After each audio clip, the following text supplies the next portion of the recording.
Also gonna PM this to Stevie. Oh, here we go.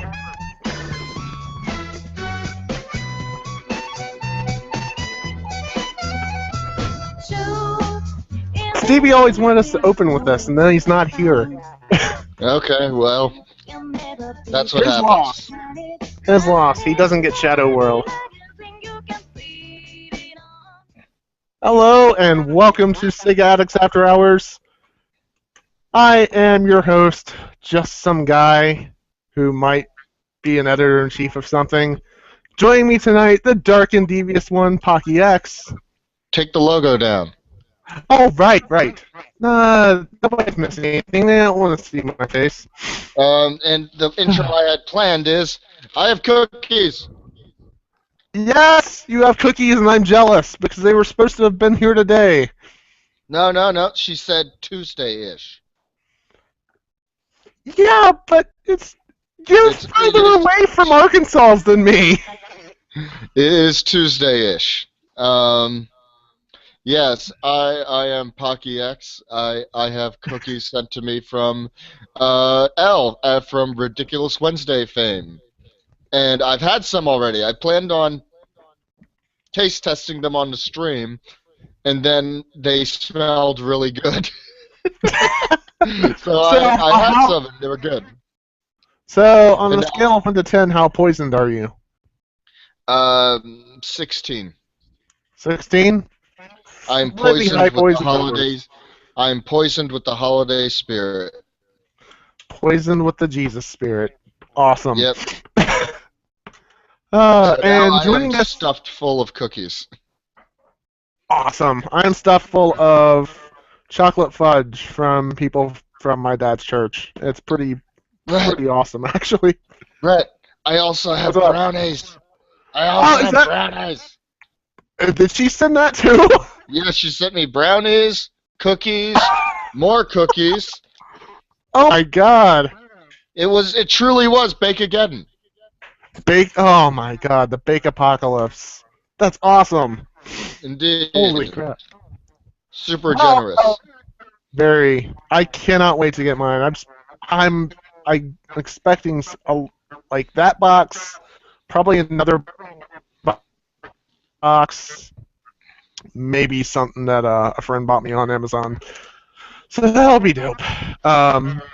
Anyways, if you're wondering where Stevie is and the fact that today's episode was supposed to be all about his trip to Beijing, we don't know where he is. We have wildly conflicting stories here. We are just like the news. He was so excited about China that he went back to see that movie about a guy that was getting attacked by a lion on horseback. Or a tiger. Damn. I don't know. It's China. By an actual living dragon. Indeed. Because they are totally there. Totally. So, Stevie might join us later. He might not. This is one of those times where Stevie is in fact not right. Hashtag that. Stevie is wrong about where he was going to be tonight. My god, I can't. We were like 20 minutes into that show and he already started a meme. That is impressive. That is a skill I wish I had, but no such luck. Anyways, let's get this shit started. Tom, what have you been playing this week? I have been playing with paintbrushes and painting a lot lately. Actually, that's not a very impressive brush. This one is. Ha ha ha! Big, it's a mop. Yay. I am an annoying piece of shit. Also, I have been playing one of Brett's favorite games. Final Fantasy 13-2 is a thing I played a little bit of. So let me get the positives out of the way first. First of all, if Final Fantasy 13 opened in this way, it would have been a much more tolerable opening. And I shit you not, this is not hyperbole when I say I dozed off and fell asleep while playing 13 once. That happened to me a couple times, to be perfectly honest. Yeah, it's not an exciting game to play, but 13-2 And pumps it up a little bit. It's not helped by having a weak main character in Lightning. Yeah, Lightning was a dull main character, period. But Sarah is a bit more likable. She certainly has more personality, Absolutely. which helps. She got the charisma half of the sister duo. She may not have gotten the godlike power half, but she got the charisma at least. That's good. Why don't you invite Stevie into the call again? Oh, is he here? He just poked his head into the Facebook chat, so that's good. Yay! Awesome. And maybe Stevie will be right after all. So that's the positives out of the way. Is that the characters seem more likable. And the way the game flows itself is much more entertaining. The bad part is the stuff that is the same from 13. That hasn't changed. The battle system is still intolerably autopilot. And I know that changes as the game progresses. I know the paradigm shift mechanic comes into play much more heavily. And okay, one more positive. Holy shit, did they introduce the paradigm shift mechanic so much faster in 13.2, which was so welcome compared to going 30, 40 minutes without having to do anything in battles in Final Fantasy 13. Oh my god, I remember Final Fantasy 13 having, you were stuck with really weak rolls for saws for a good chunk of the game, and it was really bad. And then this game just comes right along and says, "Hey, you have your options. Go crazy right off the bat." I love it. Absolutely love it. Oh, I just farted. Oh god. But yeah, and the thing is the actual combat system. Even though they introduced the paradigm shift mechanic earlier, it's still not as entertaining to me as, say, just the active time battle of 6. And I don't think anything could endear me to this battle system. The auto battle system with paradigm shifting, where the main thing you're focused on is control of the battle, the flow of the battle, as opposed to the individual elements of the battle. I don't think that will ever be better to me. I think I always want to be having control over each individual mechanic. And I don't care that battles end just like that, and that's supposedly a good thing. I really don't. I can see where you're coming from on that. Yeah. And the auto battle system isn't mandatory. It is optional. You can go through and select your own choices for attacks. But the problem but it's clearly not the point. Yes, exactly. The battle system punishes you for taking that time because battles go so quick, and you have to either be a wizard with your controller and pick things incredibly fast, or you just have to settle with auto battle. I can definitely see that auto battle is not the best thing, but certainly wasn't the solution. But props to Final Fantasy, because there are series that have been going this long and working this hard, and every time there's a game out, there's a new system. And you know what? It might not be the best system every time they roll a new one out, but at least they're inventing. Yes, and I can disagree sort of about the battle system, but I agree with your main point there.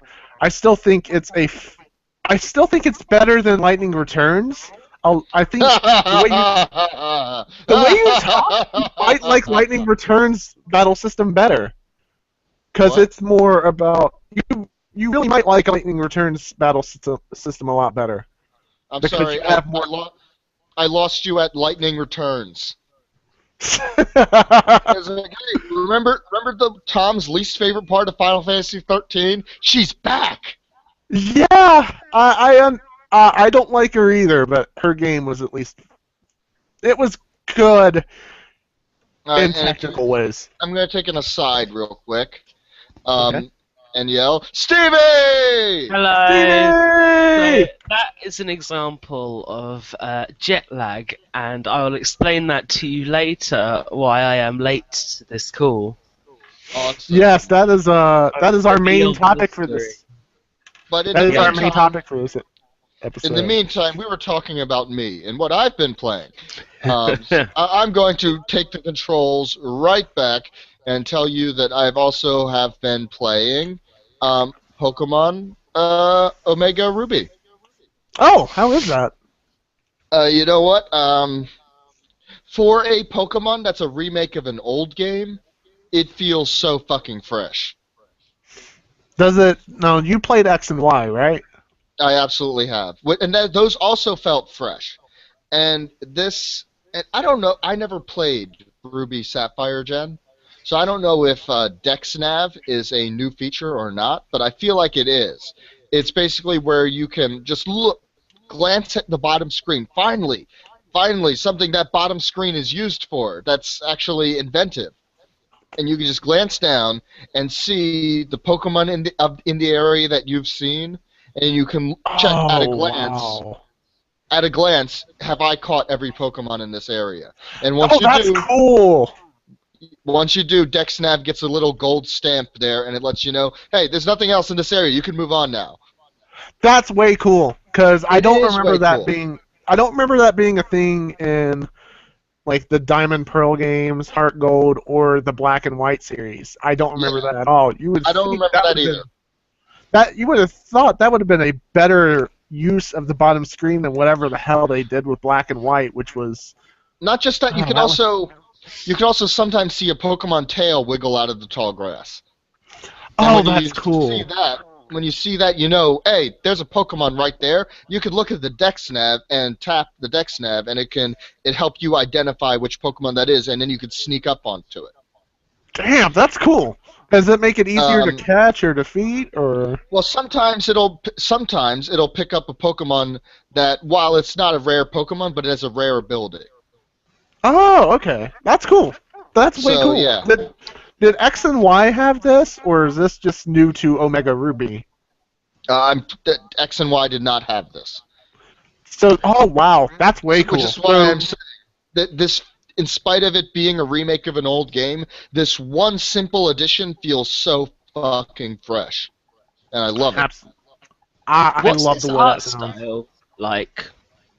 It's like the X and Y art style. Yeah, it's still that same kind of art style, but it looks like it looks a little bit better than X and Y did. I don't know if it's a little bit better. One of my main gripes so far, and I'm not that far into it, because guess what? I'm still stuck in the early area of the game, because fucking DexNav won't give me the goddamn stamp in this one area. And I want the stamp for catching all these goddamn things. Finally, for the first time in my entire life, bro. For the first time since I played this game since Pokemon Red Blue. For the first fucking time, I am feeling the gotta catch 'em all hunger, and it's all thanks to DexNav. Gotta get them Cheetos, bro.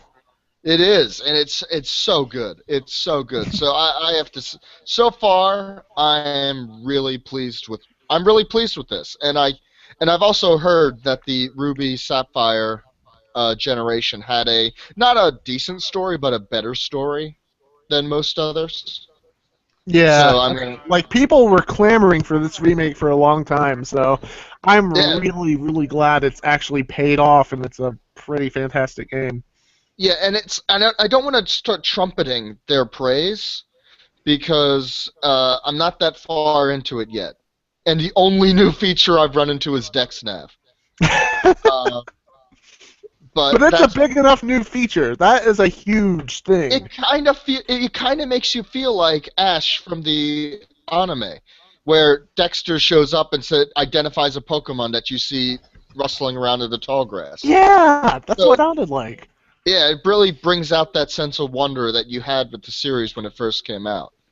Or when and once again, for me, this is my first trip to the Ruby Sapphire generation. So for me, this is like a totally new game. It's not like a remake. It's like a totally new game. So that's coloring my opinion a bit. Right.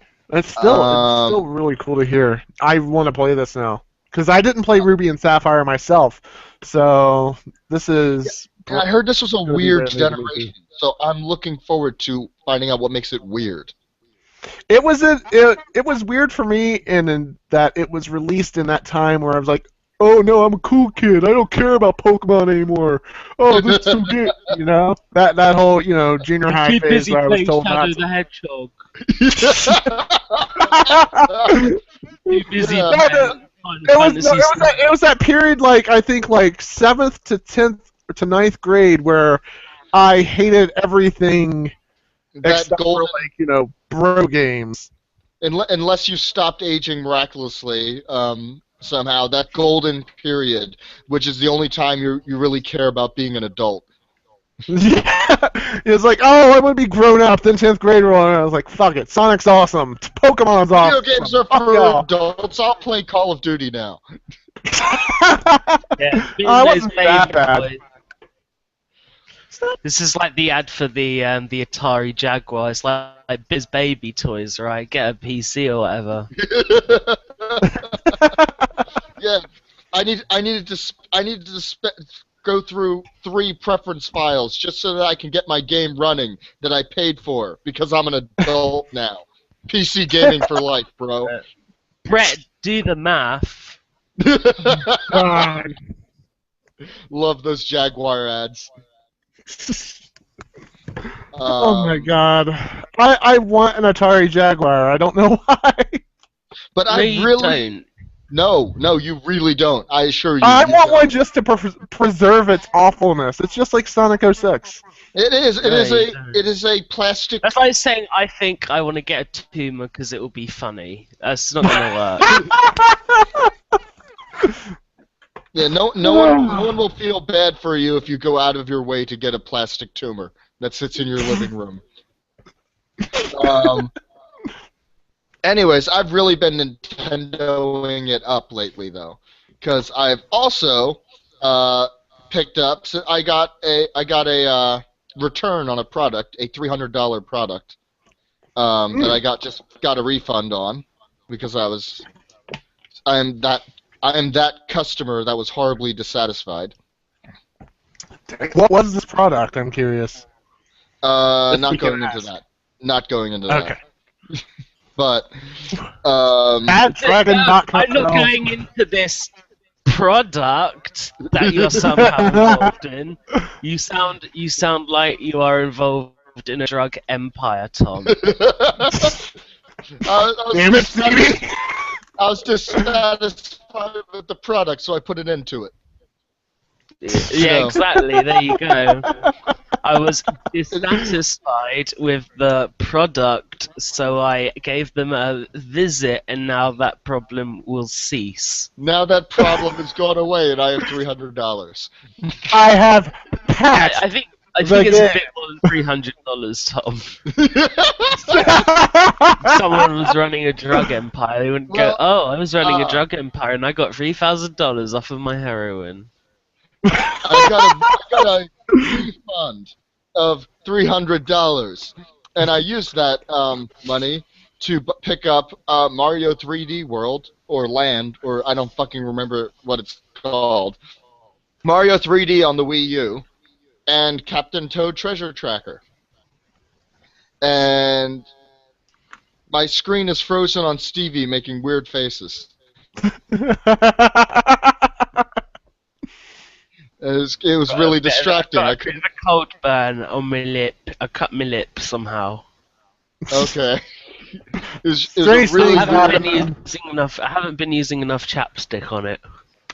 Okay. Oh, I got that shit going too. That's the most annoying thing. So yeah. Anyways, I went and picked up Mario 3D World, which is the best 3D platformer I've ever played. Period. Damn, son. Just period. And you're saying that on what site again? On Sega-Addicts.com, of course. This isn't the 90s, Brett. We can like what we want. It is the 90s in my heart.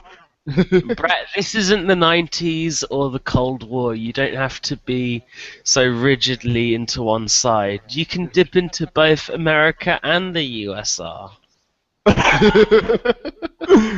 I do like Zombie, so... Anyways, so yeah, playing this game has made me seriously rethink what my game of the year is, because this is fucking good. This is really fucking good. Like, no joke, this is...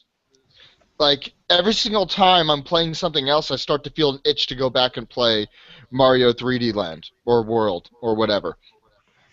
And... Damn, son. Just, it's... And there's not... See, the thing is there's not a lot to say about it. As a platforming game, it doesn't do anything new. It just does everything right. Like, everything that it's doing is stuff that's been done before, but it perfected it. Like, if I was given an S rank to a Nintendo game, this is the one that would get it.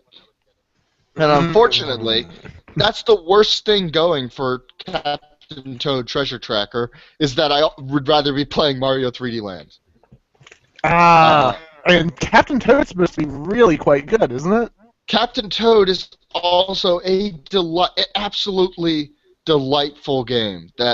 Now, the only thing I don't like about the game is that it doesn't reveal to you what all of the goals in the level are until you beat the level, and then you can go in and do it again. I kind of wish it showed you that right away, so I can kind of go for it. Then. Well, there's the goal of every map is, of course, to get the star, because Captain Toad collects stars and hands them off to Mario. But in this game, you can also collect a golden mushroom, or in this. Okay, so here's the second map. In the second map, it looks like an easy walk across the bridge to get to the star. But if you walk across the bridge breaks and Captain Toad falls to the bottom of the stage. And then you have to navigate your way all the way back up to get the star. Well, to get one of the hidden objectives is not to let the bridge break, which means just jumping off the side from the beginning and starting at the bottom without causing the bridge to break. And I don't know. I feel like that would have been cool to show me that objective without explaining it, but show me the objective, so I can at least have that in my mind. Because this is a puzzle game. This is a very, very well put together puzzle game. Every map is a new puzzle with different things to collect, and it's a puzzle game that's presented like an adventure game, but it is a puzzle game.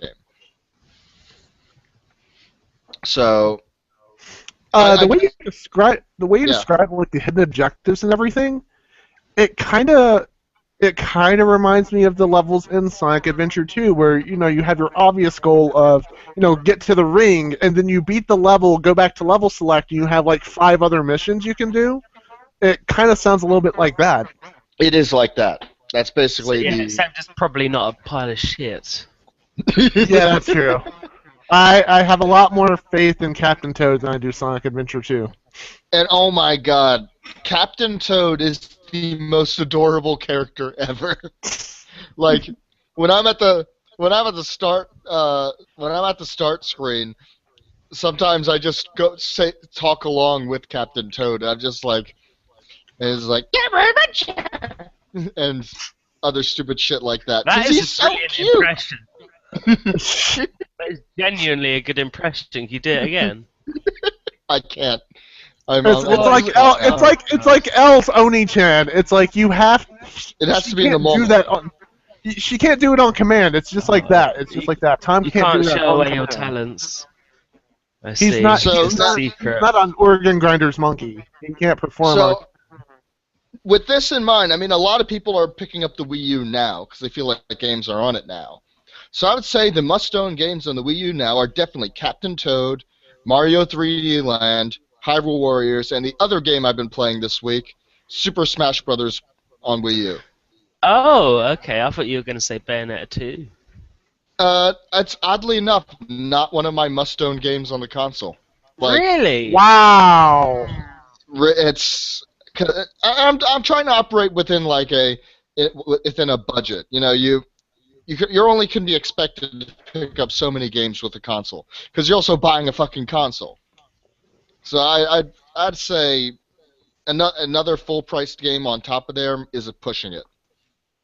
Like Bayonetta 2 is great, and that's definitely you got to pick it up for the console eventually, but it's not the bundle you pick up from the store, in my opinion. Like, I mean, let's face it, and I mean, I don't think it's any stretch to say you buy a Nintendo console to play Nintendo games, and those are the Nintendo games to get. You're saying this is somebody who the only games he's played on Wii U is Sonic Colors and Mad World. That's on the Wii. On the Wii, yeah, that's what I meant. You don't even understand the true things. Brett, you need to play Mario Galaxy, because Mario Galaxy is fucking awesome. That's a really... I have the soundtrack to it! Would you believe I've never played Mario Galaxy? Yeah, I would, because that's why you're ranking 3D Land above it. That's the only reason why. That's why you had that wrong opinion of yours. You'd love it. It's really spectacular and cute and places. I've been waiting for the price to drop to bargain bin price, but Nintendo games don't drop to bargain bin prices They ever. don't! Oh, Smash Brothers Brawl is still $29 at Walmart. Yeah. Yeah, it's a little redonk. I mean, it might now that the Wii U is out. Mario Galaxy might do a little better. It might get a little. No, cheaper. it's still $29 as well. At least in the store I work at. Well, it's That's worth it. I've done a used computer. Yeah, I'm gonna do that eventually. Now that Wii games have started dropping into the bargain bin price range, just period, I'm gonna start building up a Wii collection. But enough about that. Smash Brothers for Wii U. I picked up. I got that as a gift from my friend Michael, not Michael Westgarth, unfortunately. Because if it was Michael Westgarth, he would have sent you awful games as a gift. He would have sent me another copy of Sonic 06 with pizza sauce on it. Yeah, exactly. Domino's pizza.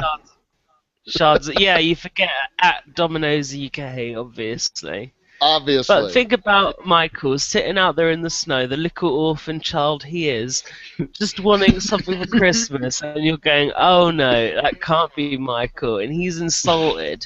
You've ruined his Christmas and his little hat. That is literally not why I said that. It is because I don't actually know just going up to people's homes and going, excuse me, sir, I'm Michael Westgarth. May I have some Domino's? Can I have a tuppence for Christmas bread, sir? It gets ever so cold out here. I love the idea of Michael Westgarth being Tiny Sam now.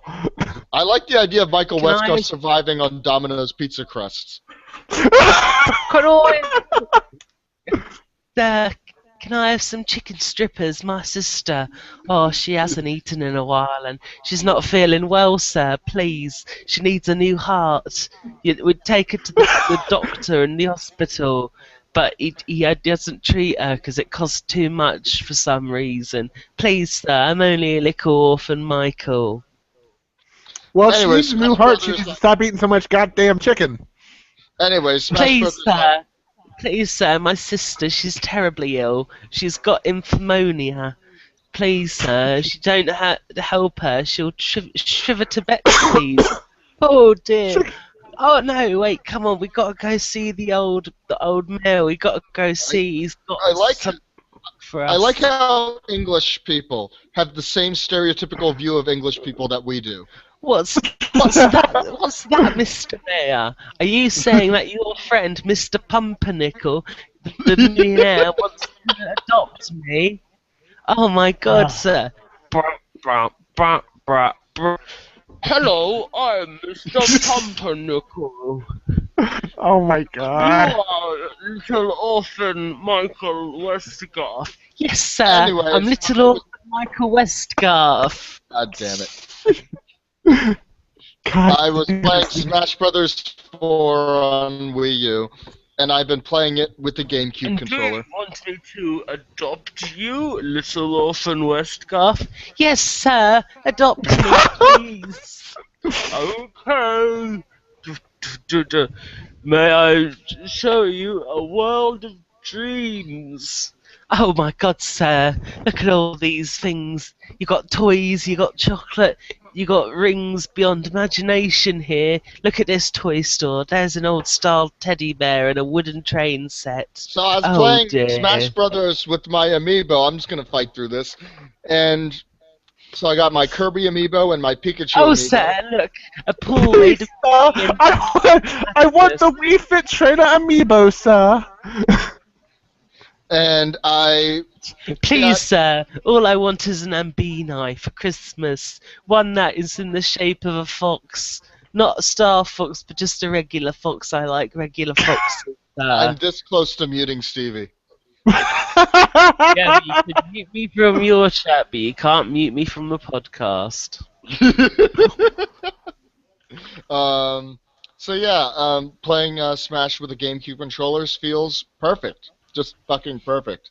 So in case you're wondering if there were any concerns with the way it's implemented, literally, the minute you hit Start Smash on the gamepad, you can pick up a GameCube controller and control it from the get-go. There's no needing to calibrate or anything like that. It just knows. It just knows that's the right way to play this game. And I've been played a few matches with my friend Gila, or Holly. I don't know what her real name is. She's on Twitter. And I've been playing some matches with her, and the online is fantastic. Oh, is that the girl with the Squall username? No, that's the other Holly. Oh, okay. They are both awesome people. You know a lot of Hollies. I do. Fitting for this time of year. It's just that. Fuck you, Brett. I was gonna go there, and you took it from me. The mysterious Holly killer was you. Would it be a Holocaust? The Holocaust, yes.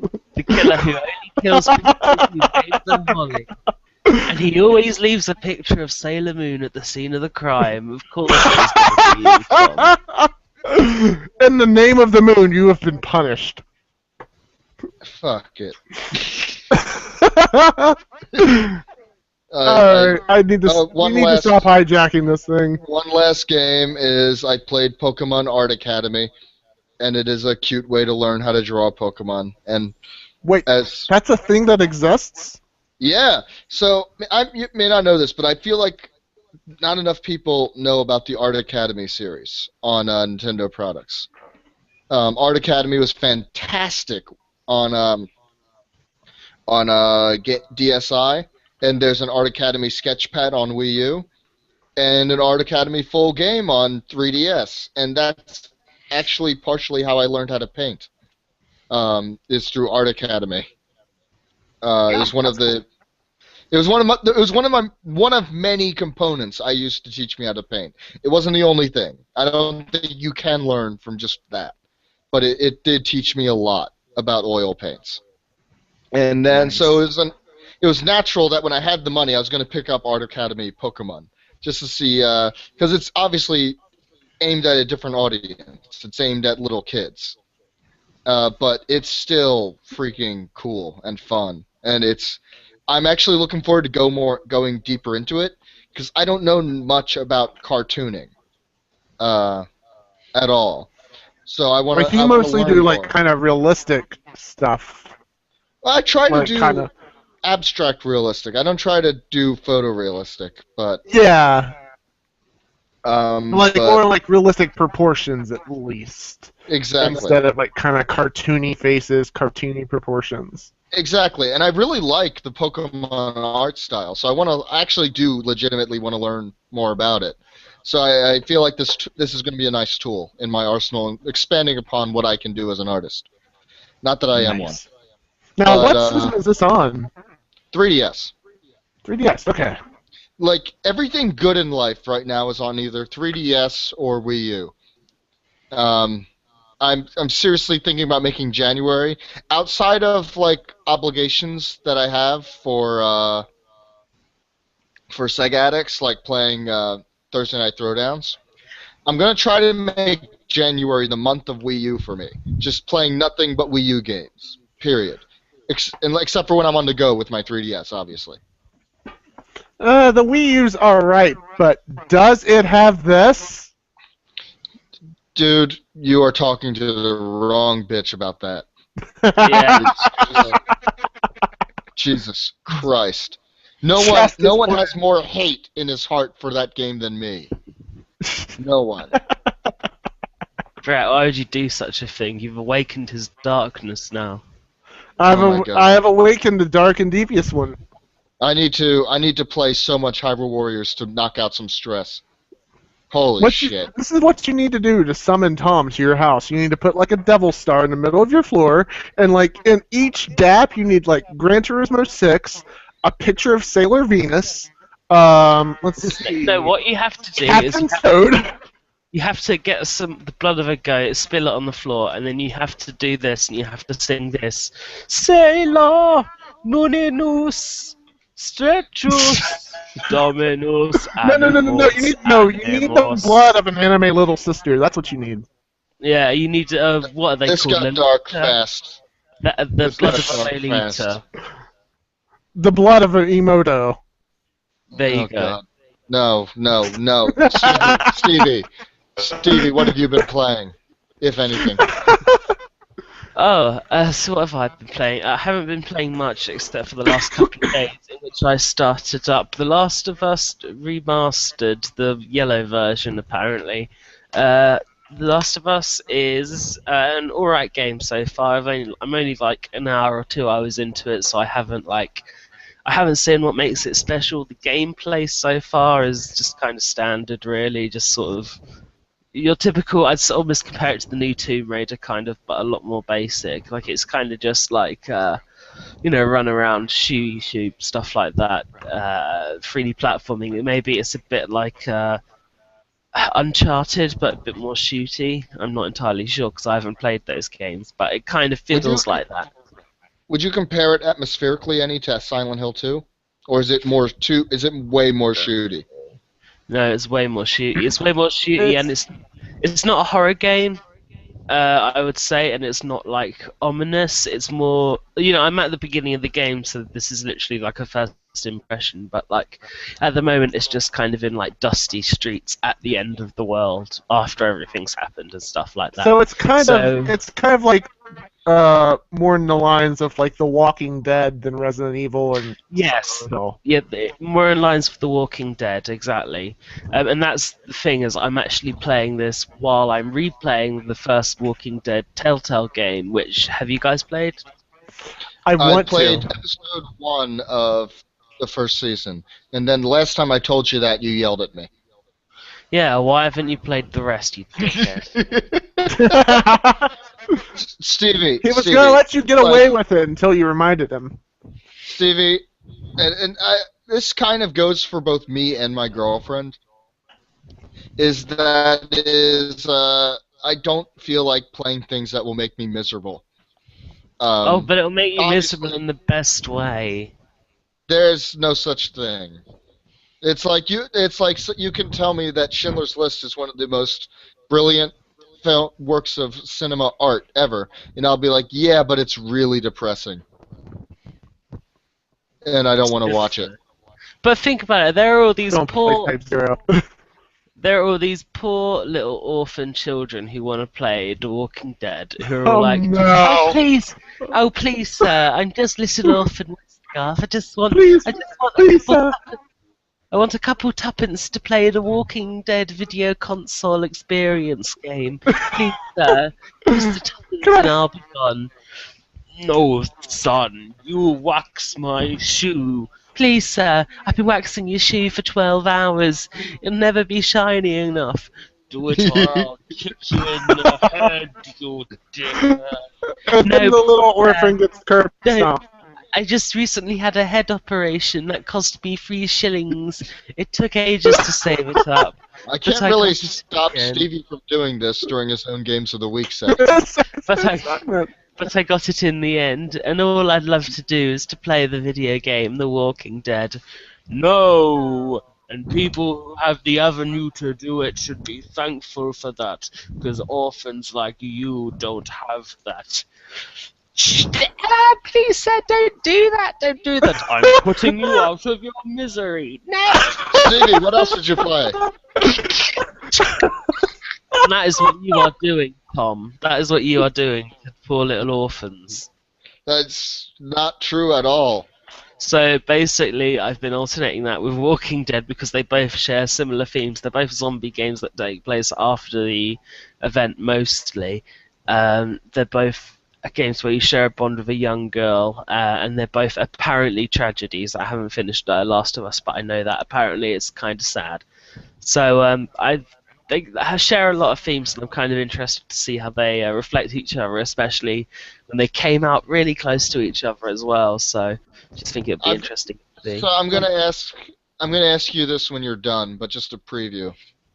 Is do you feel like it deserves the accolades it got, or do you feel like it got them just because there's so few video games that have that kind of ending? Well, I mean, I'm that's just. I'm going to ask you that when you're finished, because I'm interested, right. Genuinely interested. Well, if I think like The Walking Dead's ending, then it's pretty damn depressing. Well,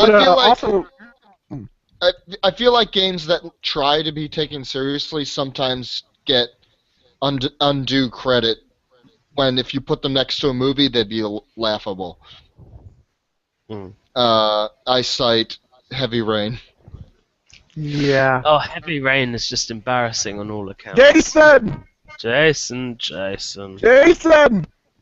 The Press X to Jason song was a great thing that came from it, though.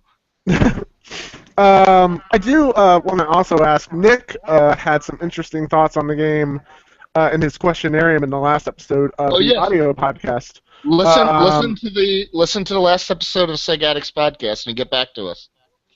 Yeah, because I want to know your thoughts on that, especially coming from your perspective on everything that he mentioned. Okay. So yeah, I wanted. Well, I don't know how to transition from that, do I? I don't you just have to laugh your snide sound effects. So what have I else been doing? Not much. I was gonna play Persona 3 in China, but China turned out to be more interesting than Persona 3. I refuse to believe that as I open up my bag of cookies. God damn it. And we will be talking about China later knows no bounds.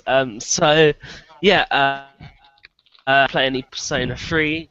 I didn't do, I didn't do much apart from the stuff that I was doing in China, which was a lot, so that was it. That's my games of the week. Not terribly exciting, but I did other terribly exciting things in the process. Oh my god, Elle, these are the best cookies, oh my god. And we'll be talking about those interesting things later in the show. Yes. So, what have I been playing? Well, I have also been playing at least the first bits of Final Fantasy 13-2, thanks to Mr. Von Toss here. He hooked me. Tom, did you just drop a cookie on the floor? No. Yes. He bought me the Steam version, which does not... It sadly doesn't run well on my kind of low-end computer, but I'm working on making it work. I think I've got it to a point where I can play it. So, but it's very... Stick his new sound card in it. That's how computers work, right? Yeah. No, you need to,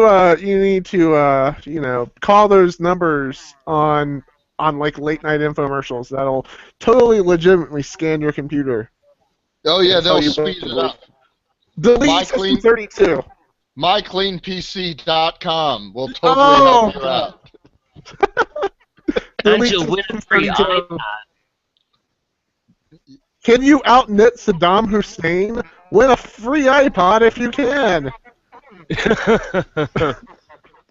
What? You don't remember the ads? Like the little flash ads that were like on MySpace back in the day? Yeah. Oh, you have like a button that you're supposed to press, but it's just trying to get you to click the thing. Yeah, it was really bad. Shoot the gopher. Yes. Oh, yeah, exactly! Oh, God. You Yeah, got it, Final Tom. Fantasy 13 too. Like I said, still working on trying to get it to run well on my system, but it's an excuse to play through what I think is. I want to say it's in my top 3 Final Fantasy games of all time. Much We've got less my Final top Fantasy 5. 13 too. Yes. But doesn't Right now, that game it's like really cheat the player at the end of it as well? how so? Like in the story? Yeah. I well, it's the I don't it's I don't want to spoil it for Tom, but it does some things that the series has never done before, and I think it's really interesting because I really like the characters in this game, especially the villains and how there's no real clear. I mean, don't yeah, you're know. playing as. I don't know enough about the characters so far to say if I definitively like them or not, but I can say I like them more than any of the characters from Final Fantasy 13. Yeah, Noelle and Sarah are great heroes, but there are times when the story makes you question, okay, am I really doing the right thing here? Maybe the villain is right. It's a very interesting way to look at the game, and it's one of the reasons I love it so much. Oh, I'm So looking yeah, forward to that. Definitely looking forward to that because not enough games have villains that might be doing the right thing but going the wrong way about it. I will go ahead and say this: Caius is definitely that guy. He's Awesome. also a total badass. He was the guy you fought in the like the opening segment on Odin, like in the air Anyone battles and everything. anyone who's trying to kill lightning is okay by my book. Caius is. You know, I normally don't like Final Fantasy villains. I never like Sephiroth. I don't see the appeal there. Ultimately, she's not very cool. Okay, hold on a second. Oh. Stevie, do you hear Brett crackly a bit? A little bit. I did hear some crackling, yes. Yeah. It's getting. And I thought, this isn't a Sunday, worse. Rose. Oh no! Oh god. Turning into But a like, is it any better now? Keep talking. Just keep talking. I'll tell you. Okay. But yeah, I've never really liked Final Fantasy's villains. I don't like Sephiroth. I don't like Ultimecia. I didn't play 9, so I can't really judge anything there. Jekt was alright, but he wasn't great. Shu Yan was pretty awful. You're purely judging villains after 7 and up. When the best one. I'm just going by the games I've actually played, which is I know I need to play 6. Everyone needs to play 6. Stevie, did you play Final Fantasy 6 yet? No, because it's a Final Fantasy game. God damn it. Play. And let's see, I didn't like Barthandelus and Final Fantasy 13. 12 hours of useless grinding? Oh, I bet that's brilliant. I can't wait for that.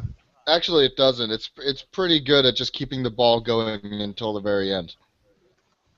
Okay, then. I'll see. You've debunked. Yeah, like I did. God damn it! But no, I didn't like any villains in the previous games.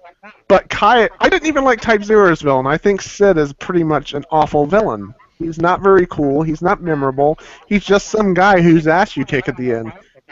But, I'm so glad Type Zero has a Sid. Yeah, every game has a Sid. Even 15 has a Sid me, which is awesome. But Caius is the first villain that I've genuinely liked. He is fucking awesome. Great design. Is it because he looks like David Bowie? He is like that was a legit inspiration. That wasn't just a coincidence. That's a legit inspiration. You're serious? David Bowie's yes. inspiration behind the design? I believe so. I believe I read that somewhere. Okay, I need to play more of this game. But yeah, Caius is wonderful. Amazing. And his motivations are probably they do make you think a whole lot about the game you've been playing, right up to the end. Stevie has mentioned that it feels like you've been cheated at the end. I think it has rewarded you with more to think about. And I really, really enjoy that. I just love that game so much. And I've been looking for an excuse to play through it again. So once I get these settings figured out, or maybe they release a patch for us people with low-end systems, oh man, I'm gonna be nose deep in that game again. So good. I also got Final Fantasy VIII on Steam from another friend, but I haven't dug into that yet. So thoughts on that port coming next week. aside from that, played more Dengeki Bunko on Thursday night with Pocky and TJ. And after Tom left, we had a huge influx of people from the Dengeki Bunko community come in. I was there for part of it. Oh yeah, you were. Oh yeah, I remember now. There were more that came in. And I kept on kicking ass even though I didn't want to. Yeah. I just wanted to go to bed. Oh man, but after you left, it was an amazing night. It really was. It started out really slow. Like we thought, oh, there's no energy here. This is kind of gonna suck. And then these two people chime in the chat. They've been there the entire time, and they finally chime in like, "Oh, we can join the game if you want us to." Like, yeah, of course we do. Yeah, we would love you to. And they joined, and it was wonderful. Not only that, after they started chiming into the chat, it was a huge amount of fun too. I'm so glad they started chiming into the chat. I think Dengeki Bunko is our biggest draw right now. When did the Dengeki Bunko players hear about it then? I guess they go searching for streams on Twitch, and like you can search by game. If they go searching for Dengeki Bunko streams, they found us, and then they joined the chat, and it was fun. Honestly, I'm so far away from the Let's Play audience that I don't even know how word gets around on anything. I hate Let's Plays. I just assume Twitter. But I should go ahead and say now there will not be a throwdown this week or next week due to holiday shenanigans. But we will be back in 2015. Spend time with your family instead, you assholes. Spend time with your family. Body them in fighting game. Yes. Have a brandy with your mother and dad under the Christmas tree while looking at pictures of Santa. Show your dad who's really boss when you knock his ass over with Jigglypuff in Smash Brothers. Or show your dad who you really are when he comes up to you with his hand. You go, "No, Dad, I'm not 12 anymore." And he goes, "How dare you, motherfucker, speak to me like that?" And you go, "No, Dad." He goes, and you go, "No, I have the courage now." And then you put your hand out and you stop his hand and you're like, "No, you're more powerful than I could ever be." And then you go, "Yes, sir. Even though I'm a little orphan, you can't take me in for a year to tempt me with Christmas present and then to take it all away and threaten to beat me up just so you could suckle on my orphan tears. But I run on the power of orphan tears." I just think he was going to say tears. "No, sir. But I run on the power of love. And right now, I'm getting all the love from the people that I used to know." And then, like, you go up to the window. "In the name of the moon, I will punish you." A cavalcade of other orphans just standing out there going, "Yeah, yeah," just thousands of them. And they go, "See, I have got family." And then they go, "No," and then he throws them overboard into there. And they go, "No," and you see all these orphans just clinging at him. And they go, "No," and then they overmass him, and then they all walk away, and he's just sort of a skeleton. And that was Stevie's art corner for tonight. Little orphan Michael looks on, and he goes, "Bye, father." Jesus Christ. So this is fan fiction about Chucklebits. No, it was just a little truth that I was saying. This is all true. This all happened to Michael. He told me. This isn't fan fiction. This is fan reality. Oh my god! If I write Chucklebits fan fiction, will you read it on the show? Yeah. I'm so excited. I love how nonchalant he's like, "Yeah, like of course we will." Do whatever you want with it. You can eat as a towel if you want. And then the last thing I've been playing is I've been trying to blow my way through Kingdom Hearts Rechain of Memories so I can get prepped for Kingdom Hearts 2.5 since I know I'm definitely getting that. So I'm I think midway through the game right now, and I hate Halloween Town. I hate everything about that movie. Actually, this will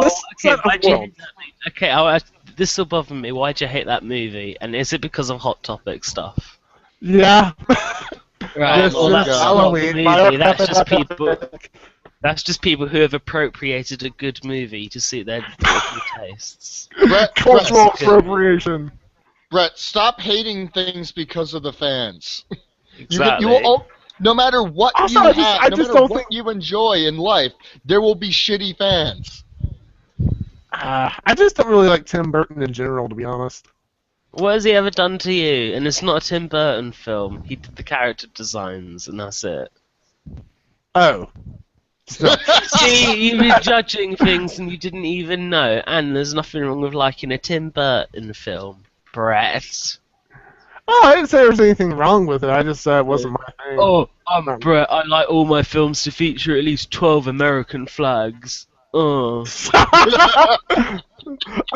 you forgotten that my favorite movie is Rush Hour 2? And it's, Yeah, exactly. And it spends a ton of time in, like, fucking Hong Kong. Brett, how do you feel about the movie Independence Day? It was alright. I don't remember Wrong much of it. How do you feel about the movie Birth of a Nation? I've never seen it. It's a delightful I've never seen it, It's a lovely, but judging by your reactions, I feel like I need to. Yes, you do. Please. Oh, Brett, it's lovely. Brett, Oh, it's wonderful. Is it on Netflix? Brett, write a Sega Addicts review of Birth of a Nation.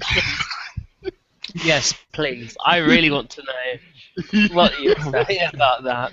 Official Sega Addicts review. All Sega Addicts, all Sonic fans love Birth of a Nation. Yes, they do, and they don't even take it into any consideration of any uncomfortable subject matter at all. I'm gonna look this up right now. Oh my god. Please do. Brilliant. I've also one last thing I've been playing, and I guess this is because I have a gut feeling that I've gotten another game in this series right here in this package, but I can't open it until after the show.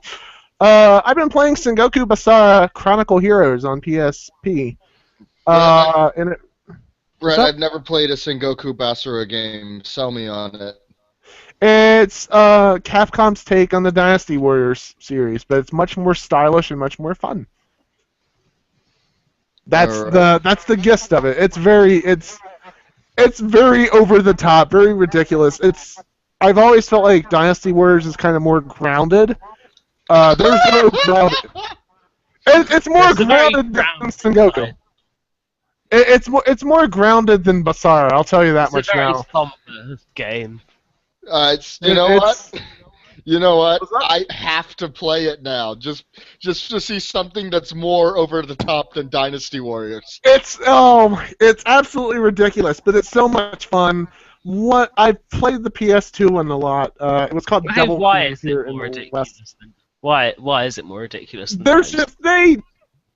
Okay, Date Masamune is the main character. He rides a horse that has motorcycle handlebars on it. That's the kind of thing you're dealing with. That's what you're dealing with here, and it's wonderful. It's one of the most fun. It has a really good anime series. That's how I got into it. I'm imagining a horse like the girl's base in FLCL that has a motor on it for no reason. It has like exhaust pipes and handlebars. It's legit. and like Masamune, he always screams out English. I don't know if you've ever seen the clip where it's like, "Are you ready, guys? Put your guns on!" Like that. It's the most fantastic English I've ever heard in my life.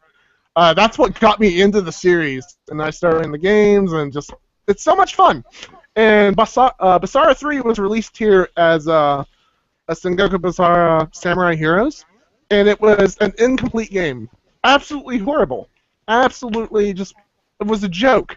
Especially when the US branch of Capcom knew that they were about to put out a complete game in Japan called Sengoku Basara 3 Utage. That had like all the characters instead of like the handful that the original really had. A much better game, much more balanced, much more polished.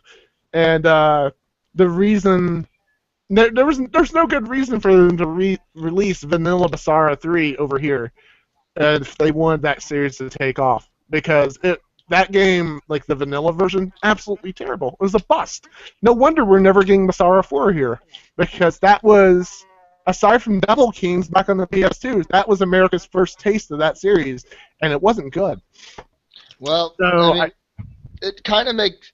Okay, just by the title alone, I can tell you that there's no confidence from the publisher that it'll do well here, even if they did release the complete game. Yeah. Just based on title alone. Even when they tried to localize it as Devil Kings, and they changed all the historical names to like Azure Dragon and Venus and all that, it didn't sell. Which that you could chalk that up to Capcom just not caring. But it's a wonderful series. I wish they would have given it another chance here, or at least a better chance to survive. And if what I think is in this package, I'm going to have a lot to talk about next week. Cause you might be so disappointed. This would be interesting. Yeah. You might no. open it I'm so hyped. It'll turn out to be a Blu-ray copy of Uwebol's Blood Rain. It'll be a copy of Devil Kings. I already have this. What the hell? What have you done? But no, it would be of Blood Rain 2, the one that's inexplicably set in the Old West. Oh fucking hell! If that happens, it'll be a copy of Bayonetta 2 with no Wii U. Yeah, exactly. Maybe we'll play it here. But yeah, I've been playing Chronicle Heroes, which is the Sengoku Basara playstyle, but set in a Power Stone type of gameplay, where it's like 4-on-4 battle royale type thing. It's really fun. It's very simple. I mean, being a PSP game, you can't really expect too much unless you know you're a certain game by a certain RPG company. But it's really fun. It's a good way to spend a lunch break or two, and yeah, it's gotten me back in the hype for the Basara series. So now, I don't recall there being a good Dynasty Warriors game on the PSP, so this might be something I'd be interested in. Yeah, I would try it out. I mean, there's no translation patches or anything right now, but it's pretty straightforward, and it's pretty fun. So I would recommend it. I would recommend any Sengoku Basara game except for Vanilla 3 or Samurai Heroes. But yeah, that's about it. That's about all I've been playing.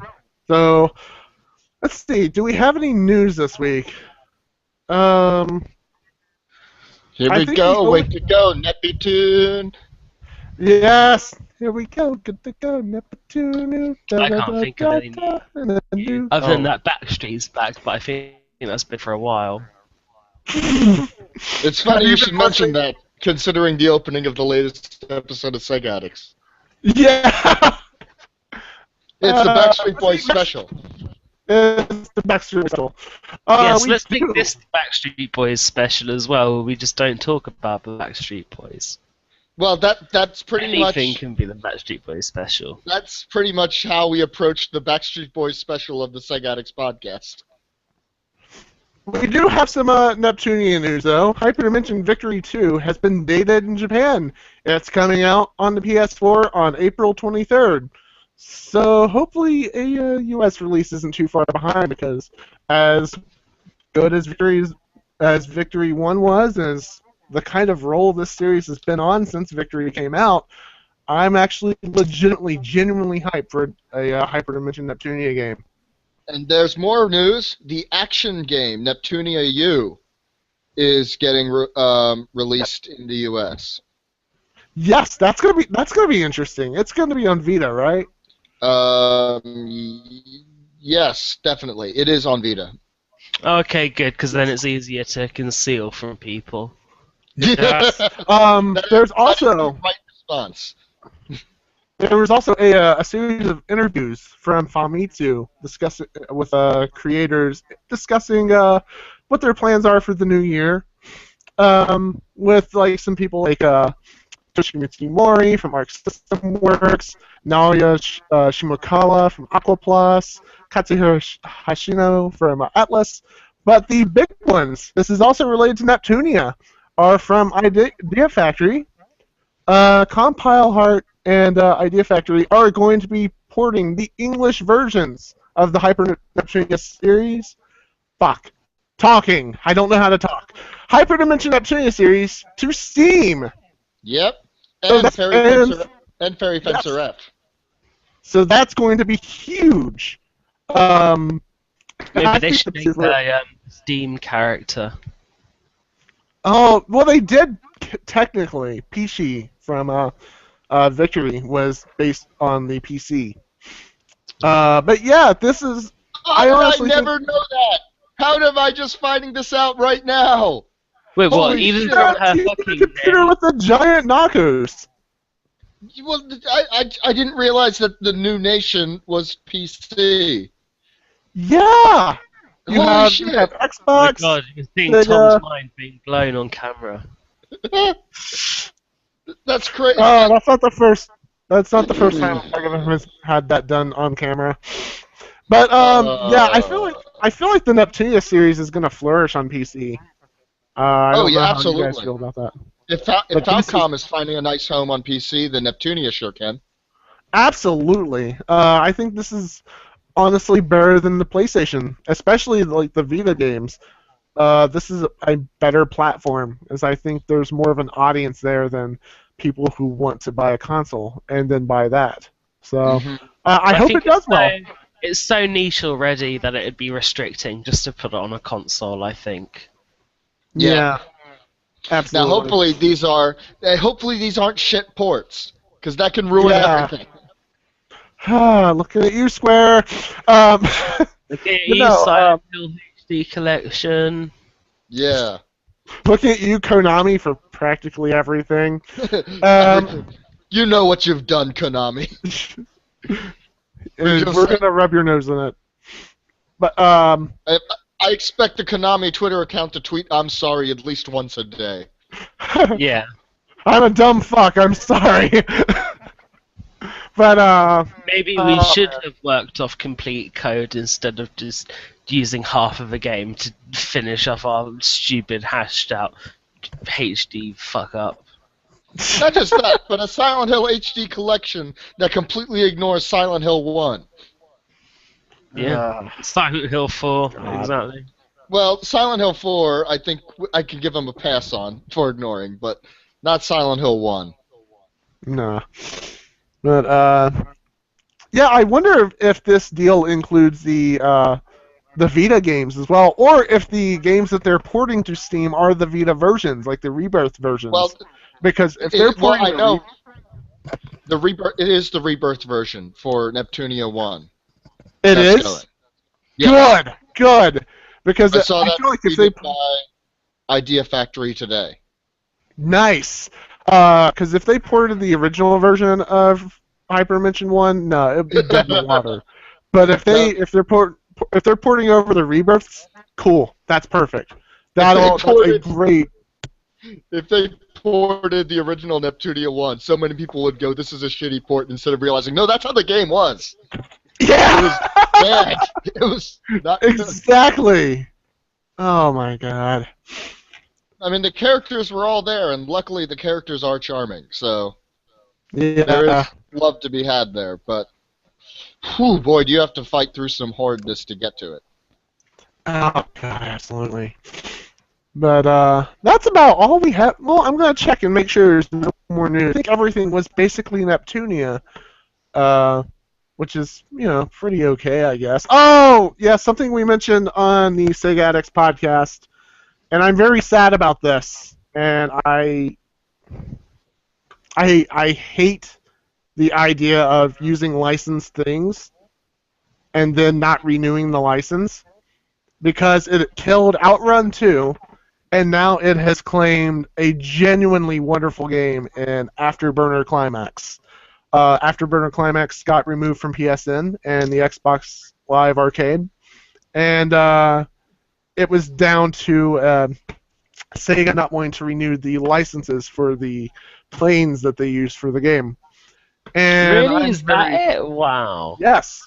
Well, it was just like losing the Ferrari license in Outrun, and at the time there was hope. Oh, okay, maybe they'll put Outrun back on without without the Ferrari license, just a generic car. But no, they didn't do that. Yeah. And that's what I'm Just afraid turn is it going to happen into here. Ferrari or something. Yeah, and it's so easy to just make a generic plane and put the game back up there, but they're not going to do it, I don't believe. And that sucks because Afterburner Climax was a wonderful title. Myself and Al, we encouraged people to buy this before it went off, and then we found out it was already gone by the time we launched the podcast. So shitty. I'm very disappointed. I hope it comes back. I don't see it happening. But, yeah, just it's a shame because that was a wonderful title. So I don't want to talk about that anymore. It's very, very depressing. But yeah, that's about it for the news. So let's go into this main topic. Mr. Grant, you went to a very special place that doesn't have Bing as a web search. Yes. We're going First of to all, give you the floor. okay. So first of all, to justify my lateness for today, I'm suffering from jet lag. I don't know if you've ever had it, but it's basically where I'm going to treat you guys patronisingly, but it's basically when you go forward so much and then you go back really quickly. So I went forward about 8 hours last week, and now I'm just going back. So it's really hard to match up my time zones, which is why yesterday, when it was quite early for me, I was really, really tired. It was about 9 and I was absolutely shattered because it was like 3 a.m. technically in my body. So I've been trying to get over that, and that's why I had a little sleep before the podcast and ended up going, oh fuck, I'm actually missing it now. So there is my warning for anyone who does go on holiday about jet lag. But It was good. When I went to Sydney, I didn't really experience jet lag that much. And I think it has to do with the fact that I don't sleep usually. Right. Well, maybe that's it. Brett, your internal schedule is way off anyway. Like my internal clock has had its batteries dead for about 10 years now. Well, hasn't your internal clock been set to hang out with your girlfriend online anyway, which just sets you to be on Australia time? Yeah, basically. Which is really bad when I have to wake up at 8 in the morning sometimes. Yeah. Because I get maybe 3 or 4 hours of sleep a night. Don't do that. This is why you're drinking the Mountain Dew. Yeah, exactly, Brett. This has turned from my trip to China to a PSA for you to get more sleep. I'm going to shut up now. Tell us more about your trip. Well, okay, so what do you want to know about the trip? So what was the best memory you had there? The Great Wall of China, definitely. Really? Yes. That's the best did memory. Did you just see it, or did you get to walk on it? No, we went on it. We went on the Great Wall of China, and you can climb up it a certain amount. Yeah, you can climb up it. Do you think you wouldn't be able to for some reason? That's cool. Yeah, so I climbed up it, and the view... Sorry, go ahead. Is it true that the Great Wall of China is kind of like a tomb for the people that died working on it? Yeah, the people, the slaves who are working on it, when they died, they buried them under the Great Wall for some reason. Wow. That's logical. Yeah, of course it is. So there is a feeling when you're walking on it, like I'm walking on the bones of dead slaves who are making this. It's kind of awesome, really. You felt like an American. I felt like an American, yeah, just going about their daily routine. But the Great Wall was the best thing that I saw there, just because as you kept going up, the view just got better and better and more spectacular. It was truly amazing. If honestly, you should go sometime before you die because it is pretty fucking awesome. Stevie, I got another talking point for you. Mm-hmm. And that is, you made reference to me that something that I want you to expound upon, that laws don't have basically no meaing there. Because you are walking around the city drunk, shouting, fuck bitches, get money, yeah. That's okay, it. So, first of all, I just want to say before I get onto that, with the Great Wall, I actually tobogganed down it. That's something that you can do, which is pretty fucking fun. That's absolutely true. You can look it up, but it's fantastic. So, right, the law. It's a tricky one, obviously. So, basically, I think the only law they care about are the ones against the Chinese government at all, or like saying that, or like in regards to media, because like the cars don't stop. If it's like a red light and you can go across, the green man's there and everything, they won't stop. They'll just keep going. They don't care. Everything, you know, is just you have to run across it or be careful because the cars do not fucking care and they will speed through anyway. They will not stop for you. They do not care about road safety. That's in awesome. any way. Yeah, it's pretty awesome, but pretty scary when you're trying to get home at night and when you're really drunk. And trying to order a chicken burger while you're drunk in China is a very, very hard task indeed. Oh, expound upon this one for me. Okay, so Brett, you wouldn't really have a reference for this, and I already told Tom, but basically in China, a shot of tequila or a spirit or something is 50p, which is like $50 for you, and $2, I guess, for a cocktail and one for a beer. So basically, what I was doing when I got to that club, and we got let in free, by the way, because we were white. That's going to be a recurring theme.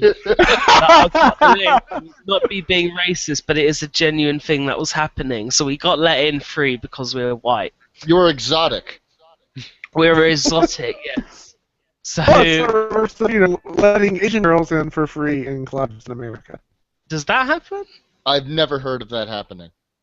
It wouldn't shock I feel me. like I would have heard of this happening, but I also never been to a club. I've heard stories around here in the West Virginia parts. I can see West Virginia thinking Asian girls are exotic. Or literally anywhere in the middle of this country. As to me, it's just a giant dead zone of just old white people. That is how I envision the Midwest. It's a bunch of old white people yelling at watching Fox News and complaining about minorities. That is my vision of the middle of this country. I should stop talking. You aren't wrong. Go on, sir. Let's talk about Stevie being exotic though. Yeah, so anyway, so I got into the club and what I decided to do was all these cocktails. I thought when am I ever going to get to try them for this cheap? Because pretty much you'd have to pay like 20 quid for them in England. So I decided, okay, I'm going to have everything. In one night, I had Manhattan, I had a martini, I had a screwdriver, I had a White Russian. What else did I have? I had Jaeger bombs. I already had them though. Please tell me you had a grasshopper. I haven't had a grasshopper, no. Oh, that's the best. I didn't try that one. There was several more that I tried. I tried stuff that I just heard off of TV shows and The Simpsons. And that's what I was doing. So that's why you had the Manhattan. That's what. Yeah, exactly. That's literally it. You got that right, sir. They're not that nice. Episode title: Stevie Takes Manhattan for $2. Yeah, it's Flaming Stevie's. Is that the episode that's from? I'm not sure. Okay, so anyway, yeah, as you can tell, you've heard on Chuckle Bits how if I'm given access to cheap alcohol, then I go a bit off the wagon. But just a little. If you haven't heard about nearly free alcohol that literally costs nearly nothing, then that is fucking unreal. It was I was ridiculously drunk. I'm the most drunk I've ever been, I would say, pretty much. And at the end of it, when we were walking home, we decided to forego a taxi. And we ended up walking in the wrong direction, actually, for a while. So walking in the wrong direction, and we were all pretty drunk, and I was really, really drunk. And I was shouting my drunk catchphrase, which is "fuck bitches, get money," in the middle of Beijing, 4 o'clock, 5 o'clock, on a night in Beijing. Kind of scary when you think about it in some way, but when we got to a McDonald's, it was just really hard to order a chicken burger. We were just eventually pointing at the menu and being very forceful, but I got it in the end, and we all had a great, wholesome Chinese meal of a McDonald's. Wholesome Chinese McDonald's. Yes. Oh god, and I'll tell you something about the coat since I'm on about the Chinese clubs. So I lost my wallet when I was in there, but I didn't realise that I lost it because I just suddenly checked and I thought, oh my god, I haven't got my wallet. I think what happened was I opened it up to get some money to pay, but I left it on the table or something by accident, or just put it there and forgot about it. I think you're a baller now, man. It was kind of easy to say, but anyway, it had. God, okay. The people I was with, 2 of them went home earlier before the rest did, and when they found my wallet, they found it for me. It took ages. I was walking all around, but someone eventually handed it in. The money wasn't taken. My card details weren't stolen, which is fucking thankful for. It's pretty fucking lucky. You should be grateful. They opened up the wallet and saw it was from a mysterious white man, and they if you return wallet, good luck. Yes. If you don't steal money, it will be fine. So I'll explain that as well. So basically, we got it in the end, and we thought Stevie, he can't handle himself right now. We'll take his wallet. I didn't know, but they went home obviously because they were holding my wallet for me. So anyway, I didn't have my wallet now, which means I didn't have the key card for the locker, which is where I put my epilepsy medication. So it's quite important that I get my back because it also had my hotel key and stuff as well. I was with my roommate for the trip, but it was still kind of, you still need to get your room key at the end of the day, your personal one, you relying on someone else, really. But that's not the point. The point is to have my epilepsy medication. So we went to the cloakroom, and because my key was in my wallet, which I put there to be safe, we were trying to go through every single coat. And this is the coat, and I don't really know how you can describe it apart from, like, bluish black and puffy.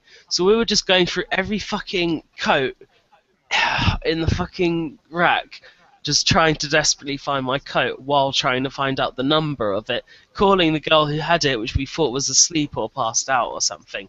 Eventually we got it, and I got my coat, but it took an hour of just like, because they don't know English, and of course they wouldn't, but like just trying to say which coat is mine and not to a person in Mandarin when you're drunk and from England is kind of horrific. So that was another tale from that night, trying to find my coats. That leads to a question I've had, because I've wanted to visit a lot of Asian countries. I've wanted to go to Japan, I've wanted to visit Hong Kong, Beijing, stuff like that. Being who I am, a white dude with little to no knowledge of the Asian languages, aside from what little Japanese I know from video games, how bad is the language barrier for a foreigner, and how much would I need to know to go and visit? You need English to Mandarin pocketbook is what you need. You will not. The language is pretty incomprehensible. I think they actually named it, and I think it is like the hardest language to know if you're outside of that area, because it's just so. Okay, the thing with Mandarin I learned is that it doesn't. There are tons of different words and characters. Like I think it's something like you need to learn 350 Chinese characters to be able to read a newspaper there.